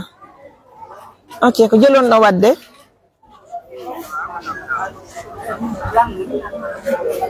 Monsieur Ibrahim Barkanan, on diarama, merci à vous. Allô, on diaram. Allô. Oui. Oui. Allô. Ah, Touba, né? Ok. Non. Attends, on va voir. Il va envoyer et puis je vais noter s'il te plaît. Non? On a 100 000. Il y a de 100 000 mais décroché. Je voulais savoir ce qu'il y a avant de noter. Je ne vais pas 100 000. Laisse-moi appeler. Mesdames, messieurs, merci de partager la vidéo. Merci de liker la vidéo. En tout cas, nous avons obtenu 4 donneurs au laboratoire de Mamou. Ça fait plaisir. Merci à ces bonnes personnes qui nous suivent de près. Voilà un peu l'importance de cette organisation humanitaire qui est suivie partout en Guinée, en Afrique, en Europe, en Amérique. Moi, je me dis que nous avons de la chance parce que nous avons des personnes de confiance qui nous suivent. Partout si le besoin se présente et puis que nous arrivons à faire des émissions, c'est des gens qui se mobilisent pour nous aider. Tout de suite, je vous disais que Fatou n'a même pas un petit complet pour son enfant. Donc, si elle accouche et qu'elle donne naissance tout de suite à l'enfant, mais grâce au soutien des gens, un montant de 1,525 000. Alors, donc dès que nous obtenons les autres aussi, tout ira bien, alhamdoulilah. Donc un montant de 1,525 000. Dès que je reçois l'argent, je vous ferai ici. Merci à nos millions de partenaires. Merci d'être là pour nous, mes amours. Merci de croire à nous. Merci de continuer à nous suivre un peu partout en Guinée. Hein. En tout cas, nous sommes vraiment de cœur avec vous. Mariam Touré, MBT pour les intimes.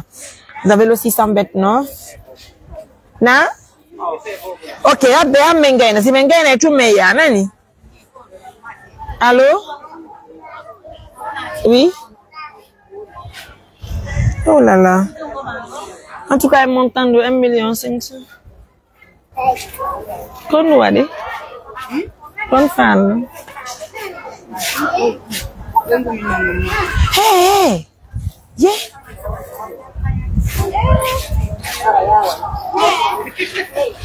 Tadi ko bena yanta non yi yandanka.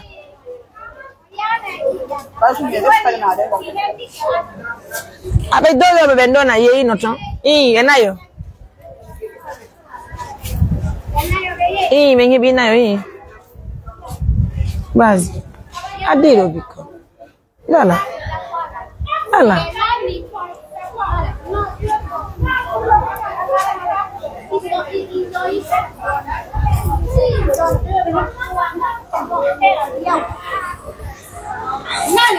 Ah, il a la coupe à la. Allô?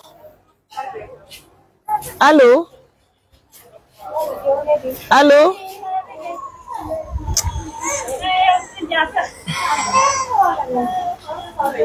Un montant de 190 000 obtenu, Afro International. Merci d'être là. Merci, mesdames, messieurs, pour l'attention que vous nous accordez. Assalamu alaikum. Madame, donc pour l'instant, je vais vous dire que je vais occuper mais je vais vous mais dans émission, je vais vous collecte fille, bien. Un montant de 190 000 obtenu. Bien touché.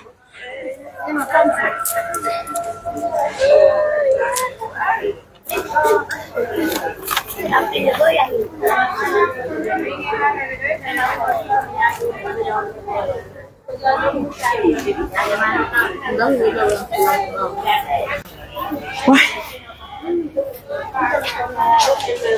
Aussi, en tout cas, merci à vous, merci à nos millions de partenaires.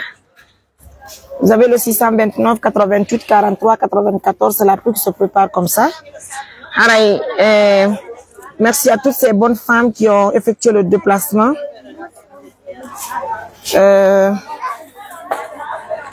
Merci à toutes ces bonnes femmes qui se sont déplacées pour nous aider à trouver le sang pour aider Fatou. Et mon moka lady yosuka. Allah guide Joma. Donc déjà aussi un montant de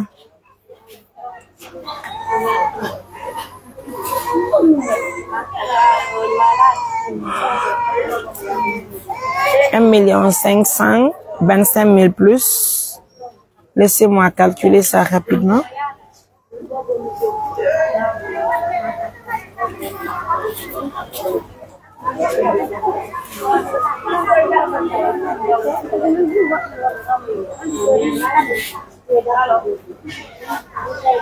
Plus 150 000.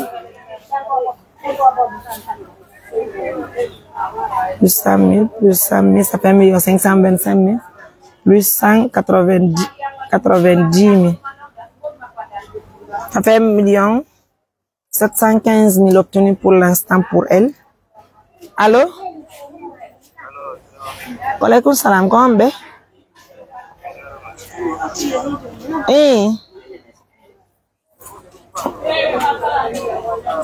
Ah bon, donc wata yotude do taw mi do ka émission mi do wadde émission lanka lapta mi le ngaddi nawdo nan ya fe no dolla jangu ci Allah moy bien barke. La pluie encore mes amours, on va s'éloigner. Oui.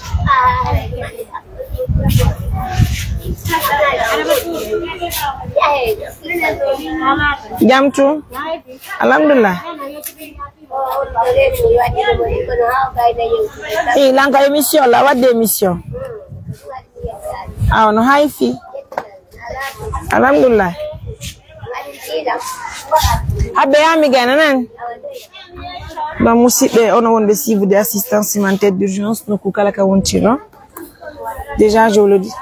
C'est bon Oumar? Yeah. Ouais. Donc. Abela mi jodora no. Voilà émission.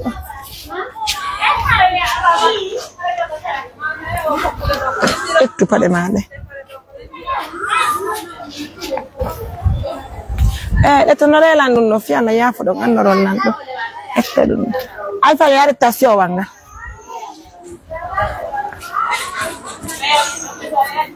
Oy.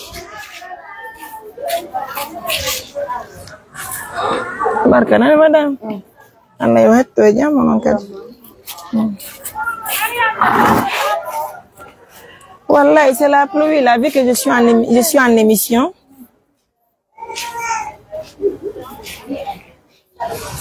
Donc aussi bravo à nous, bravo à l'ONG Assistance Humanitaire d'Urgence. Ne coupez pas le live, hein, je promets d'être en live jusqu'à ce que Fatou quitte le bloc opératoire, Inch'Allah. Allô?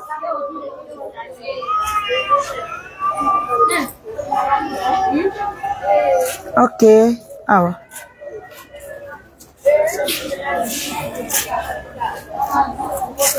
Comment mi halanda? Oye, ka vinto hebota ko ga? Awini yo so do ka ngabul kalaptan no do ka? Ngabbi habbo min odda do be adana en do.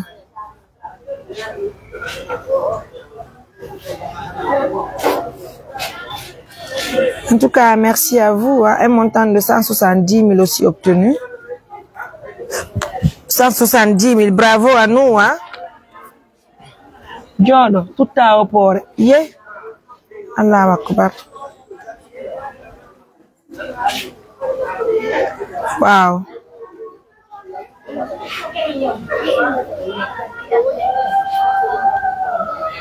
Madame Bella Amérique, ok, quand on a dit 100 000 jidé. Merci Madame Albarkana.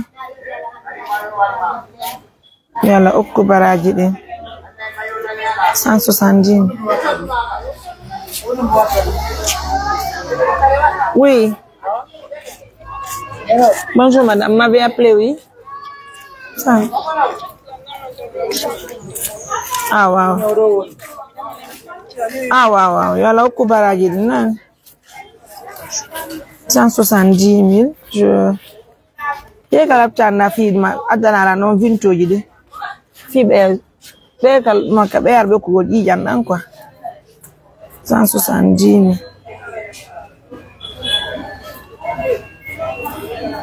Habam no damo adana la na. Ça fait un montant de 1 088 000. Allô madame Dalanda na lato. Ça va donye jam? Ah 170 000 mi indike ko no ngadi albarka nani madame Dalanda. Hey, on a bloc note. Na?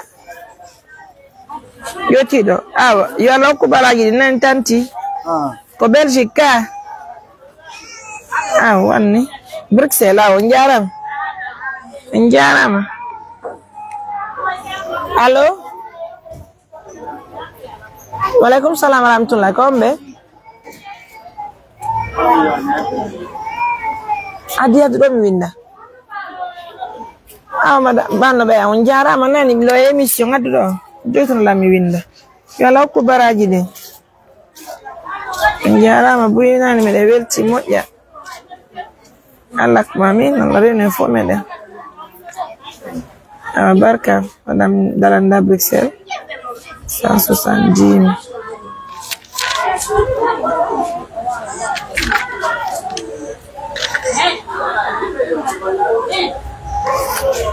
Total est montant de 1 800 000 et quelques. Et on attend toujours de voir parce que y a d'autres qui ont promis, mais pour l'instant, moi, j'ai pas reçu l'argent. Donc, on aussi vous des assistances humanitaires d'urgence, quand on a 629, 88, 43, 94, quand on a des galapta régional, mais de place au Koyen, fi kanyum fato bay déjà be nadi mo ka block alhamdulillah rabbil alamin haray de weltani allo de weltani julbe Allah ben fora o ma o donc laissez-moi appeler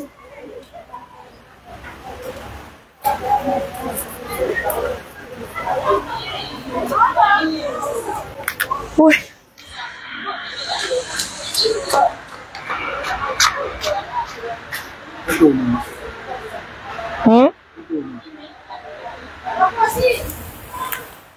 Aduh. Muka labu dah.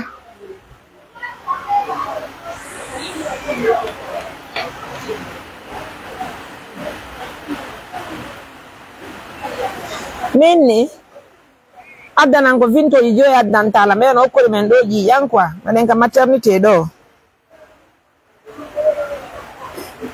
Angkat tua dua dona lan fi Allah angkat c'est urgent angkat dona de kadumani fi duma fi Allah ko fi watte be ji jamme ko dum no be doa yargol ni min ma me den ka maternité do nat do na dana adora sipa goto di yanjano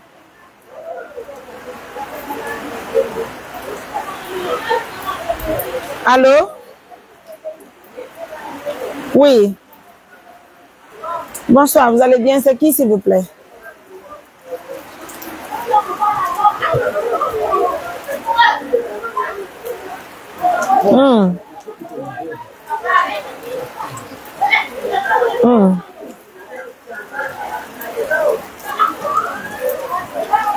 Ah wow, Dieu n'a tenu le message, si le gars n'est pas, je vais pouvoir rappeler le numéro puisqu'il y a trop d'appels.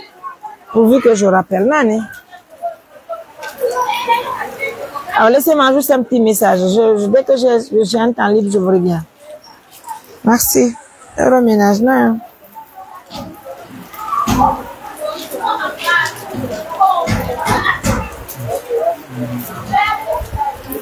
Ça va? C'est Mariam, oui? Ça va et vous? Oh. Par contre, Fallo. Albarkanan. Yalla ko baraji de. Akida envoyé Yuta. Yarama, merci pour le déplacement. Merci, madame. Donc, un montant de 100 000 aussi obtenu.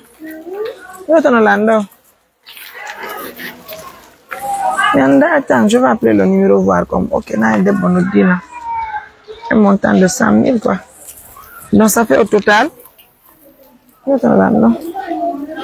plus 100 000, ça fait un montant de 1 985 000 obtenus pour Fatou. Merci à nos millions de partenaires, merci d'être là, merci de nous aider, merci de continuer à nous soutenir. Qu'Allah le Tout-Puissant nous assiste. Nous avons obtenu 4 donateurs. Ils sont tous là.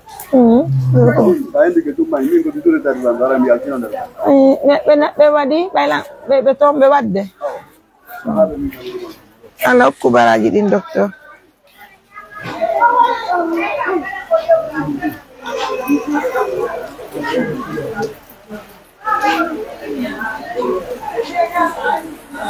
Ah, madame, il dit que 100 000 guinéens, je veux noter, Nani. Merci.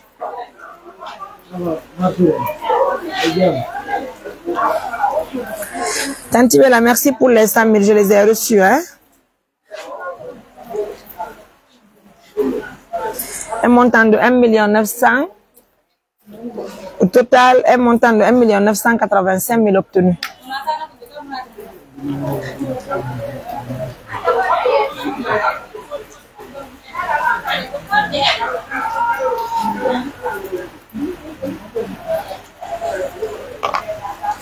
Ouais, prends ça pour moi.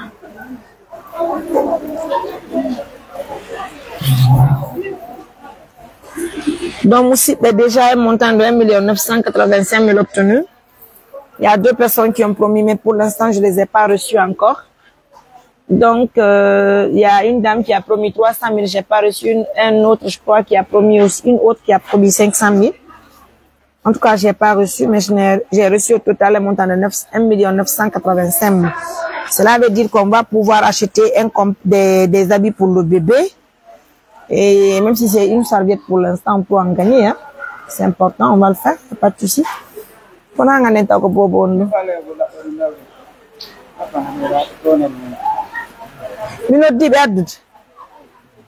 les ai dit d'envoyer à la maternité. Il faut regarder tout. Hein.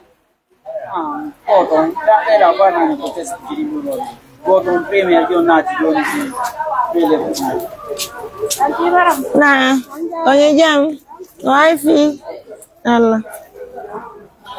partagez-moi la vidéo, mesdames, messieurs, partagez-moi la vidéo. Merci à nos millions de femmes. Merci à toutes ces bonnes personnes qui ont pris le temps de suivre l'émission. On était à 2000 personnes tout à l'heure. Grâce à vos différents soutiens, nous avons pu copter les 2 millions de nos francs guinéens pour trouver en tout cas des habits pour le bébé. Et j'ai eu des donneurs. Déjà, nous avons eu 4 personnes qui veulent donner du sang pour assister Fatou. Et là, je sais que je dois maintenant devoir vous laisser parce que mon téléphone est à plat. Le téléphone est déchargé. Pour l'instant, elle n'a pas accouché, mais elle est déjà au bloc. Bonne chance à elle. Donc, mon téléphone... Ah, dis pas bancaire, rapidement, vas-y. Oui. Allah, John n'a pas bancaire inni. Allô? À l'hôpital.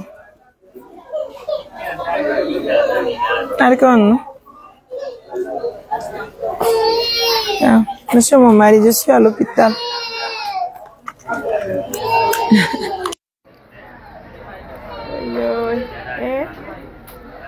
Monsieur mon mari voulait passer au bureau. Comment me décharger?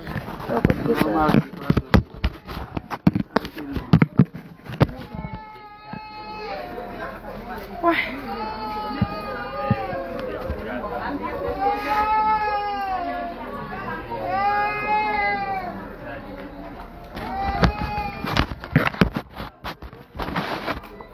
Merci à toutes ces bonnes personnes qui ont contribué pour le cas de Fatou. Windy donc a des montants de 100 000 chez nous. Donc ça fait tout à... Il y en a qu'on boit de 100 000 $.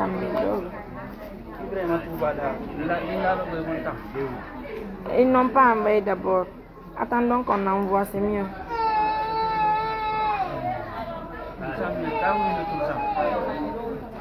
Ligne de 100 000. Tout de suite, on avait un montant de 1 985 000 plus 100 000. Ça fait 2 85 000. Yeah? Ouais, faut que tu aies pas qui est voilà non. Ah,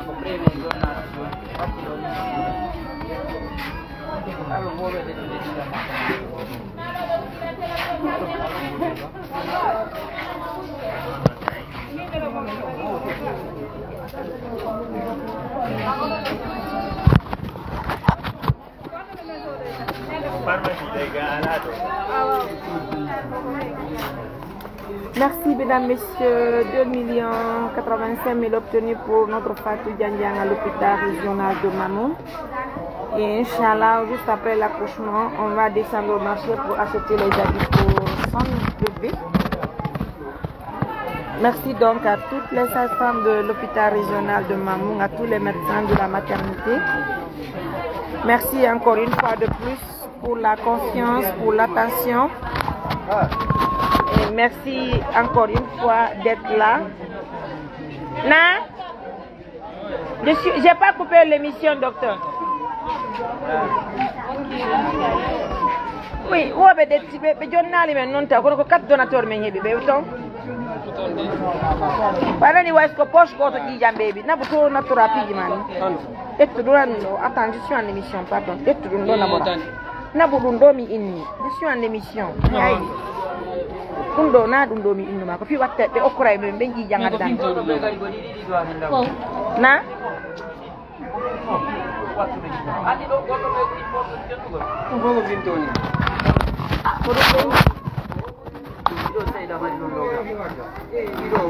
Mesdames, messieurs, en tout cas, merci à nos millions de partenaires.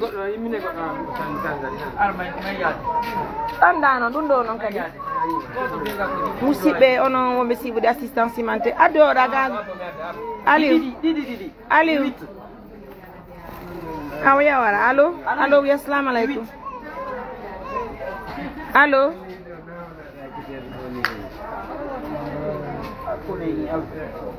Allô?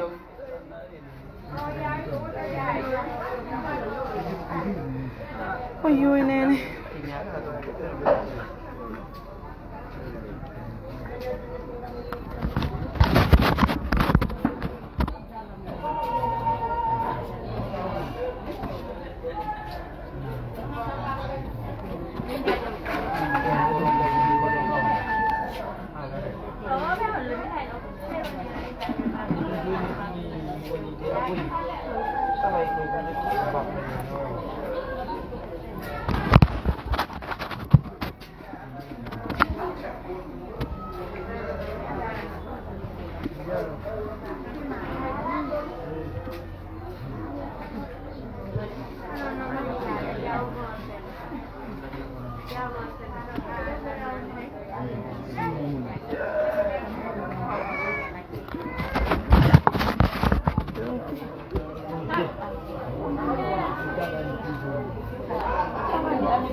Non, musibe.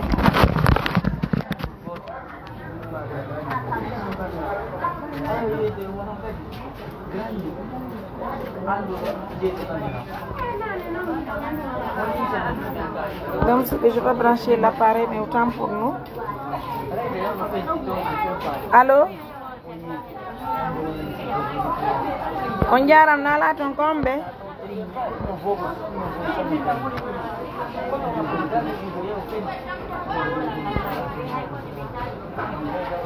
Ah, c'est bien dit que mi andi na yon nan. Au France ka ko Belgique.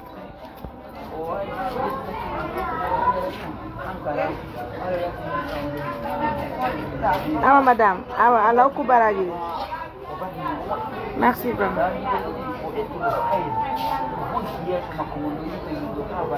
Écrit là-bas, un montant de 200 000 venant de la France. Quand la Belgique peut il faut être studieux. Arrête de parole là, on va continuer le travail toi aussi. 200 000, tu as écrit 200 000 parce que je vais noter les gens qui ont envoyé ça. Tenghal, sinon c'est madame. Où Tenghal? Une de ton Belge, en France. Madame, nous faut voir ta Tenghali. Allô? Où yon yara? Combe? Combien Mariam, oui?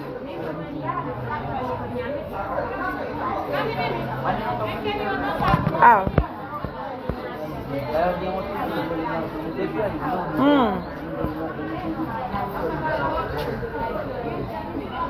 Ah, Johnny, le mieux serait que on n'a pas de vous m'appelez demain ou dans la soirée parce que je suis en émission à l'hôpital, s'il vous plaît. Nani? Merci, madame. Alors, Koubaragini. C'est bon, tu as écrit les 200 000.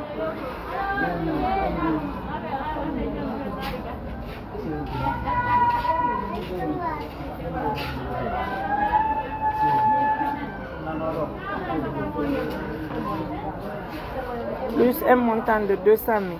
Ça fait 2 285 000 obtenus. Mesdames, messieurs, un montant de 2 285 000. Alors, salam alaikum. Wa alaikum salam. Comment est-ce? Ah. jam tu alhamdulillah barkala madame wala yanyu baraji nani merci à vous on jarama me de welti modja donc un montant de 200 000 ça veut dire que nous avons un montant de 2 200 000 2 200 000 obtenus déjà pour Fatou. Donc juste après Oumar yaw kadi ton vérifier hey hono andirta ka sali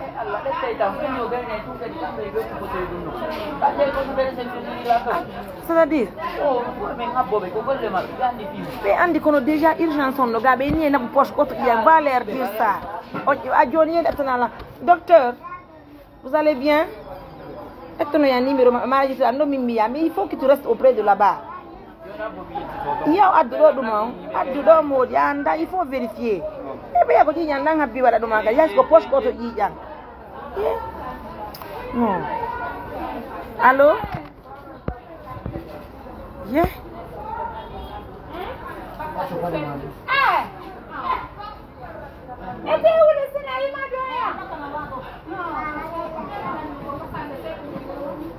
Allah Mamine Moussibé, montant de 100 000 aussi obtenu. 122. Oui, je suis en émission, chérie. Comment tu vas? Mais d'un laptop, Amine, qu'est-ce que tu voulais?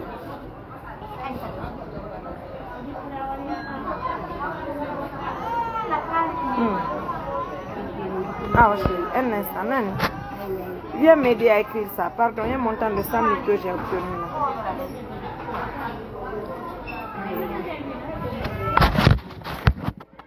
Moussibé.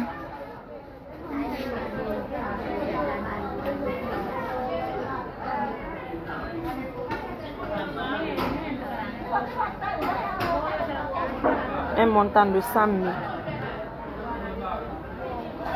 Et les 100 000, je ne sais pas d'où ça vient. Vous allez m'excuser. Oui. Je ne sais pas. Assalamu alaikum. Allô, assalamu alaikum.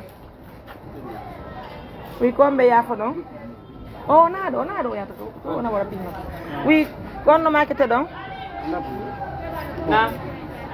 Ah, monsieur Juma, donc il y a un là, donc on parle.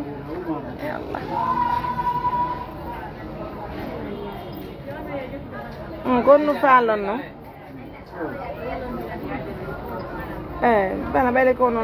Voilà, en tout cas, nous sommes en émission.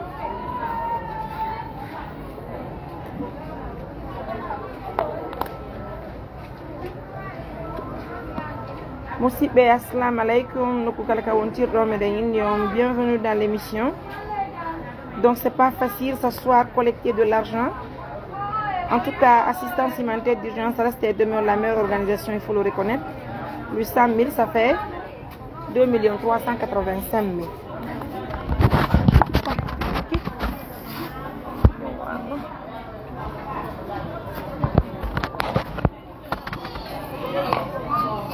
Yeah. Moussibé, merci à vous. Déjà, les donateurs sont au labo. On n'attend que le sang pour elle. Donc, assalamu alaikum. Assalamu alaikum. Ah, ouais, mais il y a une émission, on a une émission, on a une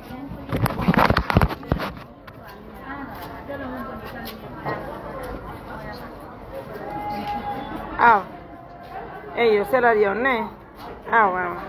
Une nana de monsieur la marana, c'est la Lyon, ça me dit qu'à cash. À 10 000, monsieur. Parce que je dois rectifier tout ça, la fin, la marana. Pour le bédo, il faut bien là, il y a un ennemi, il y a un combien de c'est la Lyon, hein?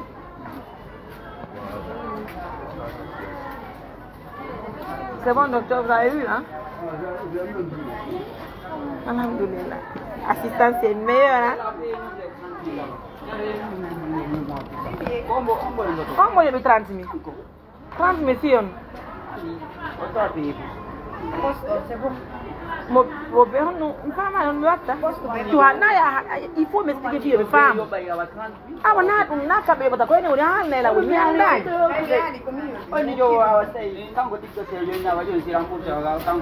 cela veut dire que madame, je peux te prendre en émission parce que je suis en émission. S'il te plaît, mon cœur. S'il te plaît, Guigui, mais ça fait plaisir. Tu as fait pour aider. Arrête ça. Laisse-moi faire les choses. Arrête. Mais docteur, c'est le docteur qui va là.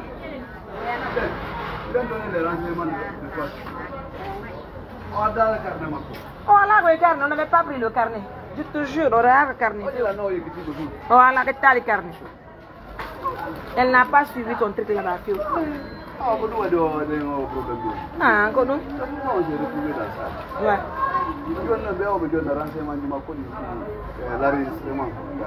Tout ce qu'on connaît, c'est Fatou Dianga. Fatou, Fatma. Viens, s'il te plaît, chérie. Je suis en émission, vas-y. C'est un plaisir. Ça fait plaisir de te recevoir parmi les fans de l'ONG qui nous soutiennent. Ce que tu as fait, tu as fait un acte salutaire.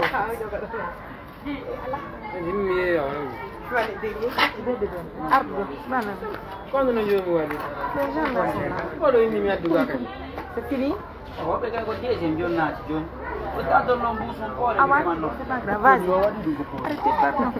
Allez mes amours, je vous la présente. Elle fait partie des donatrices du sang pour notre Fatou. Merci mon cœur.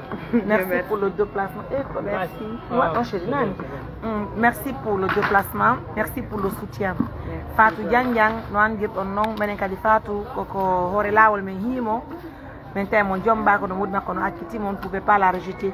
Mais walli mo beru ko Allah mo yiko parce que tigi il faut kodre yalla.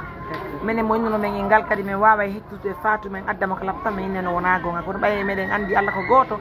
Raison pour laquelle mais yoni nani tagu don bay kadi noddi men wonde ma hewti ko jibina men toppiti mouradu jeli ara hande kadi on kadi stay woni on ari on gokkudi men jijang ara ko Allah yobataw donc raison pour laquelle on va pas tarder de vous dire merci albarka mi yottike moƴƴa en tori Allah yo dum do en fait je wonu hakko nenen quoi en quelque sorte j'aime tellement garder ces liens pareil yo Allah yobbo na allez ton non konno de umwa waso elle a payé son taxi elle est venue ay duma ko be wata contrat le reste gidin ko jeli yobetan ton on donc goto pe ko na poste bi benni ko men di do be dare ce bon be wado ko poste di jabelani ya wa pas de problème be dano wadal do no wade men non fo be wado se yibi nay poste nay no moƴƴani me moƴƴano on ne faut pas joni encore na toni c'est deux personnes pour une poche non là mais le système là-bas alhamdulillah chérie albarkana merci beaucoup madame I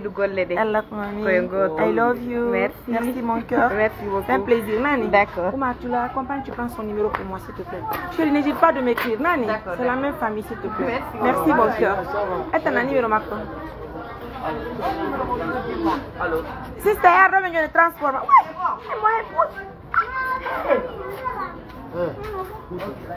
prends-moi son numéro. Sister, je t'appelle après ça, Nani. Sojibini miandinte. Albarka. Vous savez, chez nous, assistance humanitaire d'urgence reste une organisation la plus convoitée actuellement en Guinée. La plus convoitée, la plus suivie. Oh là là, salam alaikum.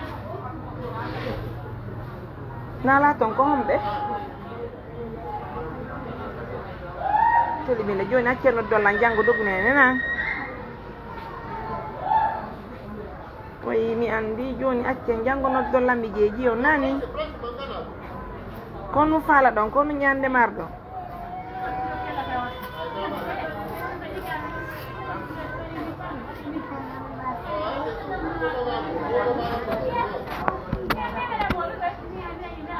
yeltite ka modi mo munyo do yeltite munyo don dewgal ko munyangal na dewgal wel mon na chéri bir ko mun yida o wonda ka dewle hande ci Allah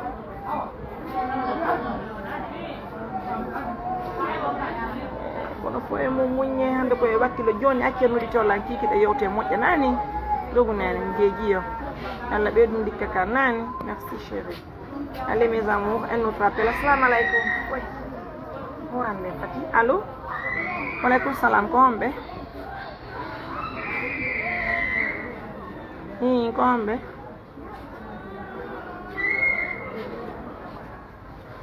aw jam tu onon le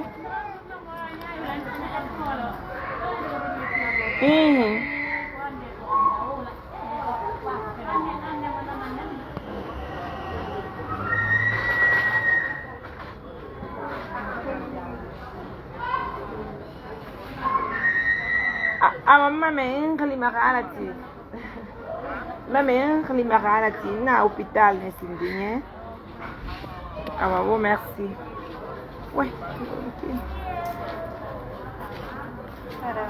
Sami oui non kali Sami mes amours merci yaram ay jam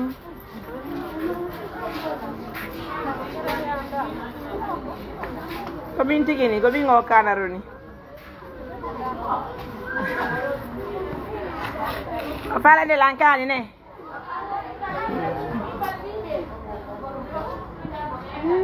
non pour faire ça 2 485 000 pour ma Fatou Barka Mona vous avez fait fort.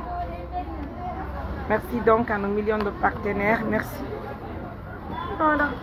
Jangan fato terlalu mau ayah udah bawa makok kan? Oh benar nama apa deh orang? Allah Akbar. Halo, assalamualaikum. Halo. Oh yo. Halo. Halo. En tout cas, merci à vous mes amours, merci d'être là pour nous, merci de nous soutenir, merci de compatir à nos, en tout cas à nos différentes voilà, douleurs, hein, c'est normal. Et puis si vous me suivez à l'instant T,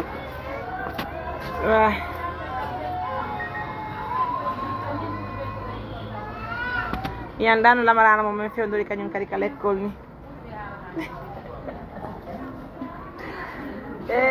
Namarana va vous surprendre onon ɓe ka internet ɗo woɓɓe no gayne famille ko ɓe kaccora ɓe anda ɓe lamma namarana ɓe kanko e mbi mawdi mo jomba e puis encore kadi mo yaade mo naati l'école mo janngude anta ɓe anda ko fewndi ɓenna ɗum ɓe anda koyoy ɓe anda ko fewndi Lamarana, la formation que Lamarana est en train de suivre au centre Solidarité Guinée Solidarité là-bas. En fait, il y a les cours d'alphabétisation et aussi il y a la pratique en couture, ce qu'elle fait là-bas à votre honneur. Donc c'est dans le même centre où on est bimbi, c'est les cours d'alphabétisation qu'elle suit. Ah ouais. Albarka nani, yalla yop on no mutiri. Oy oy, aussi be mironki. Assalamu alaikum. Nala ton kombe. Votre nom, madame, c'est quoi, s'il vous plaît? Madame, est-ce que vous êtes à Conakry? D'accord, merci d'être là.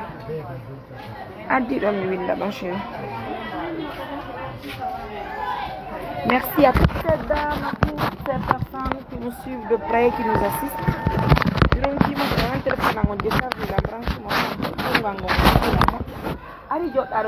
Téléphone. Viens la chérie, viens ici. Donne-moi, je vais écrire, madame Aïssatou. Lui, il est ton cara. Parfois, toi là-bas, tu vas m'aider à tenir le téléphone. Tanti, on jarama. On y jam no haifi. Alhamdulillah.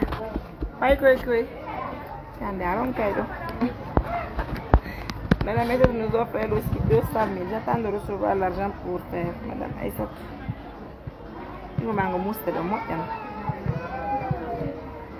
Et le boulot là c'est pas facile. Yo, alhamdulillah.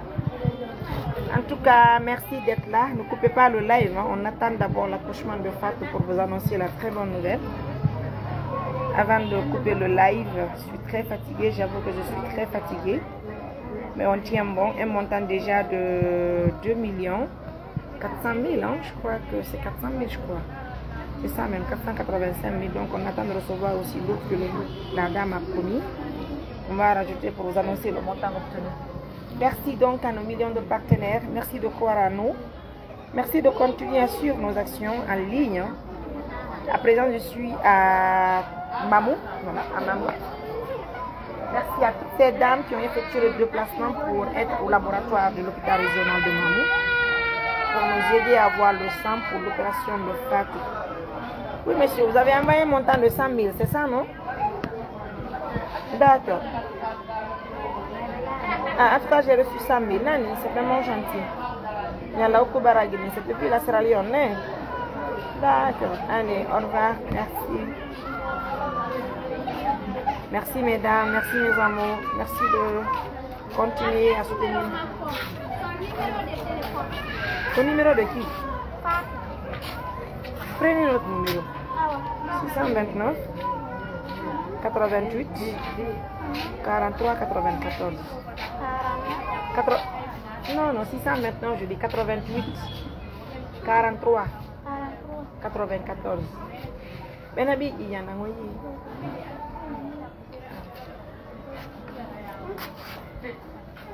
On a mêlé avec vous, non?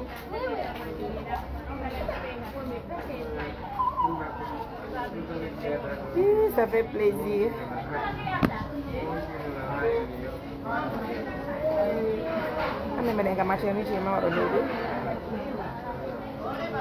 Je ne suis pas seule. Je suis avec Oumar. Je suis avec... Oh, donc, de la terre. Je veux envoyer l'enfant là. C'est la grande soeur de Fatou. Au Wanda, parce qu'elle est obligée. Normalement, c'est elle qui devait rester aujourd'hui auprès de Fatou. Elle va dire la mouille. Donc, elle a mouille à votre travail de votre cas.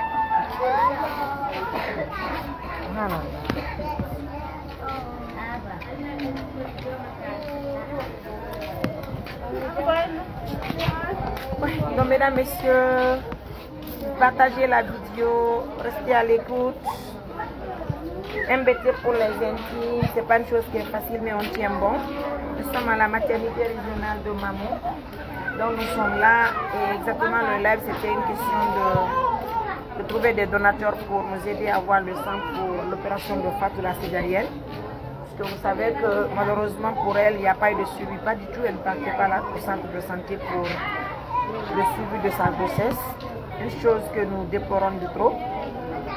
Et la seule chose que je veux dire à nos millions de partenaires qui nous suivent, sachez que l'assistance humanitaire d'urgence reste une organisation qui assiste les personnes qui sont dans le besoin et dans l'urgence. Et là, comme vous l'avez noté, et nous sommes toujours à l'hôpital régional de Mamou et nous sommes en compagnie de Fatou. Alhamdoulilah, elle est déjà au bloc opératoire. Et maintenant où je fais cette émission, j'avoue que je suis en compagnie de Oumar qui est en train déjà de marcher et contourner. Parce que moi, je ne pouvais pas aussi mener cette activité, mesdames, messieurs. Il fallait quelqu'un qui est là, qui réceptionne les dames qui sont venues nous aider à voir le sang. Alhamdoulilah, Oumar était là. Et sans oublier aussi, Lemo Zibé m'a laissé son gilet à la maison, sa moto. Il est venu nous secourir à l'hôpital. Assalamu alaikum. Oh là là.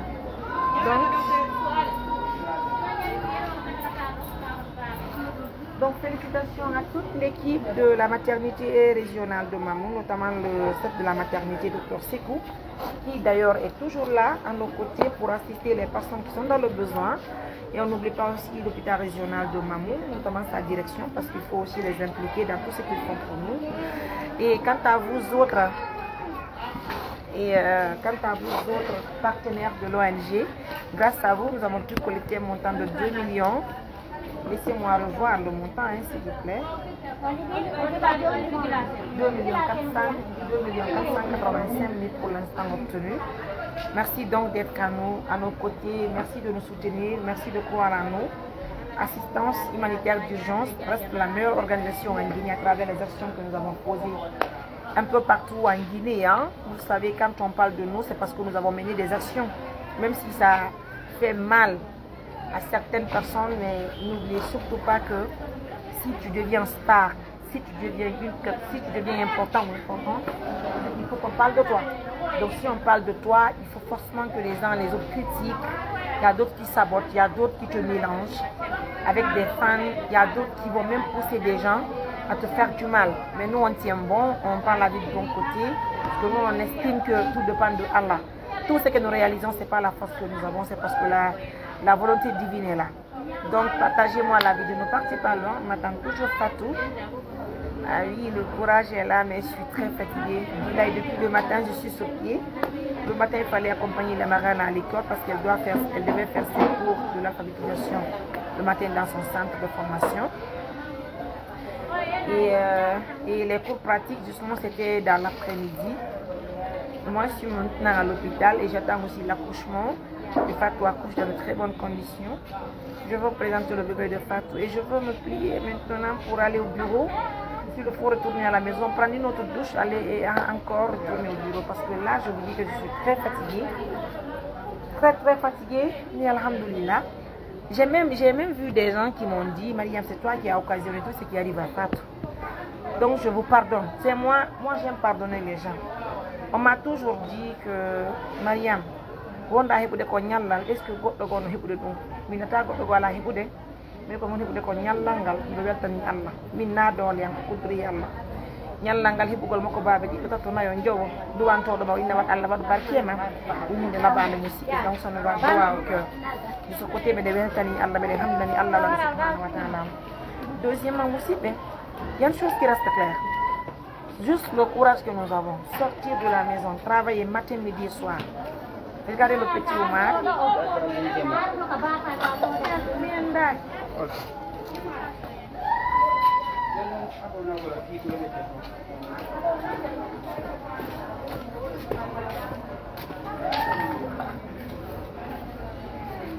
Donc, je vous dis que c'est pas une chose qui est facile. Ok, Mariam, j'ai envoyé 5 000 au Gabon. D'accord.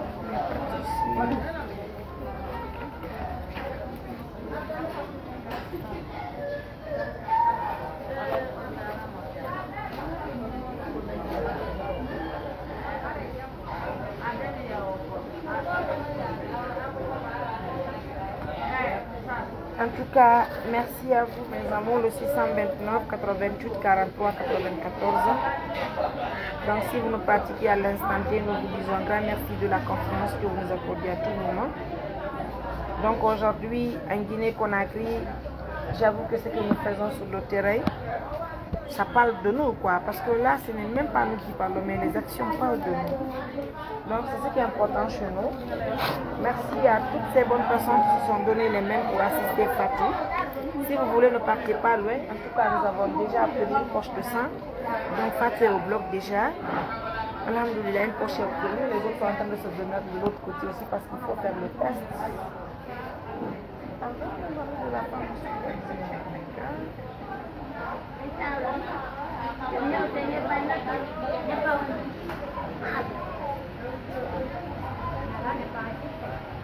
Allo, assalamu alaikum.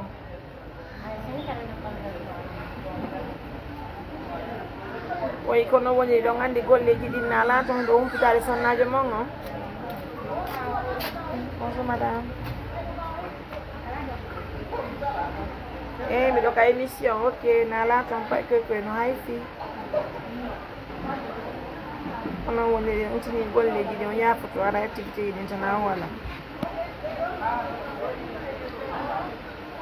O ya foto bay bino mari numéro mo don on simi gay ni mi hokki ke jotti ke suudu mi nodda on sala mo yina ngalo ko baraji ngal barka mo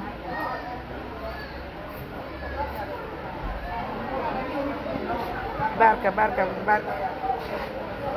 Mesdames, messieurs, merci d'être là, merci de nous soutenir, hein. Tu es fatigué?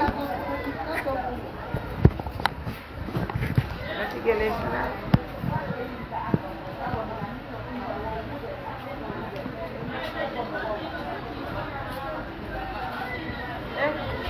Poi mi ginne do nyama ya.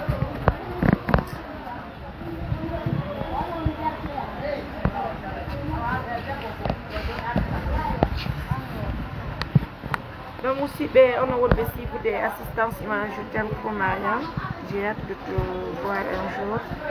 Toi et ta soeur Ragui. D'accord, ma soeur Ragui se trouve à Conakry, moi je suis à Mamou.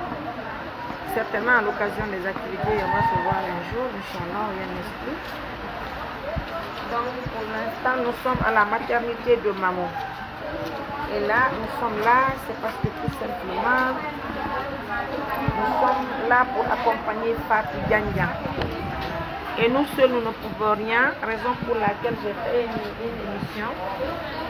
J'ai fait appel à ces dames qui nous ont aidés pour l'obtention du sang. Et alhamdoulilah, Dieu merci, ça fait plaisir.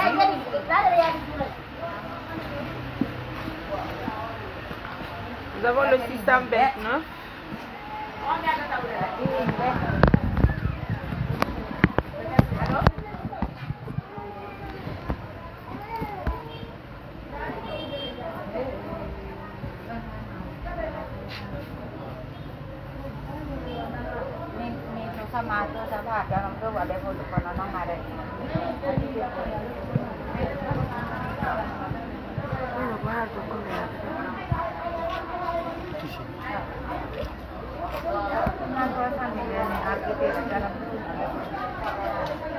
Allô, assalamu alaikum. Allô? Oui, madame, Nala attend.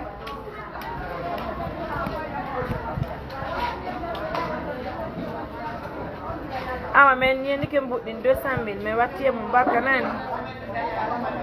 Ah, oui, alors, pour baragide. Ok.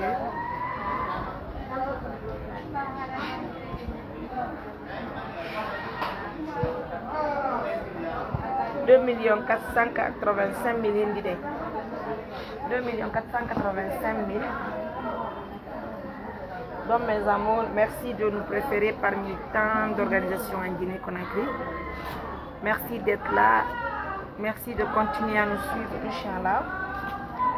Et nous autres, on va vous présenter tout à l'heure, alhamdoulilah, parce qu'on compte sur Allah le Tout-Puissant.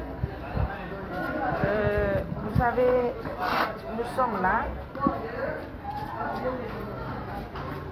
Et si on laisse aussi Fatou dans les conditions là, c'est un que tout le monde qui allait chercher le sang pour elle, qui allait collecter son argent pour elle, qui allait prendre son enfant après le bloc opératoire.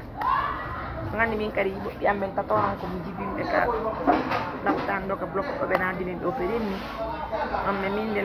viens avec mon mari. Celui qui reste là pour son bébé, je prends le bébé, après non, je la fibre quoi, on de la fibre de je l'entends à on a Hamid.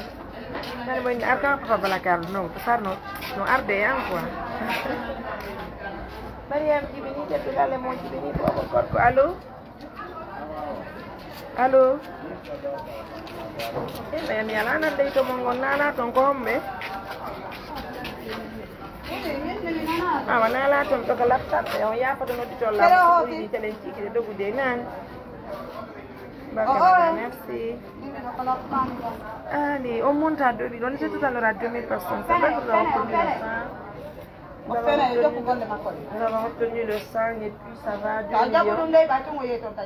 2 millions 480. Yeah, bien. Et me tourne bien, tu dis,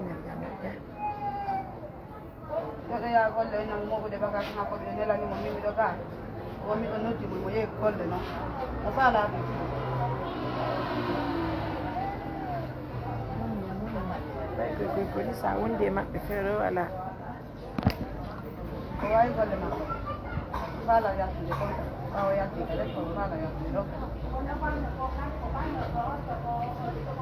Mesdames, messieurs, merci à nos millions de partenaires, merci à tout un chacun, merci de nous considérer, merci de nous protéger, qu'Allah nous protège. Et merci de partager la vidéo. En tout cas, c'est une organisation qui se devait pas mal pour assister les personnes vulnérables. Et merci pour tout ce que nous avons eu à faire ce matin pour notre Fatou.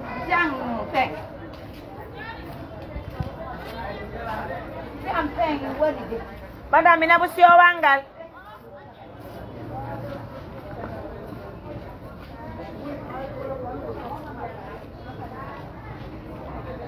Loconi. Loconi. Il y a 2 blocs. Il y a une nouvelle. C'est ça qui se fait.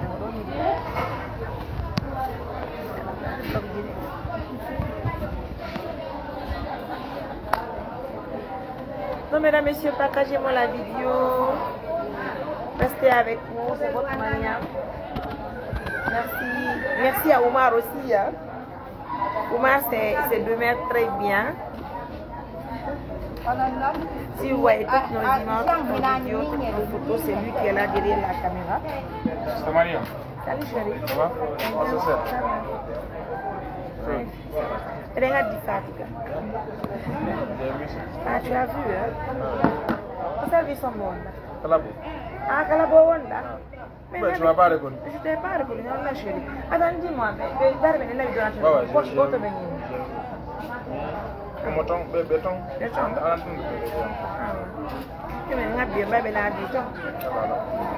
Grand Blaise. J'ai commissionné Grand Blaise et ton mari me concernant, mais je ne sais pas s'ils ont remonté. Allez, à l'âne, tu n'étais pas là. J'étais pas là. Ah oui, On va en parler demain parce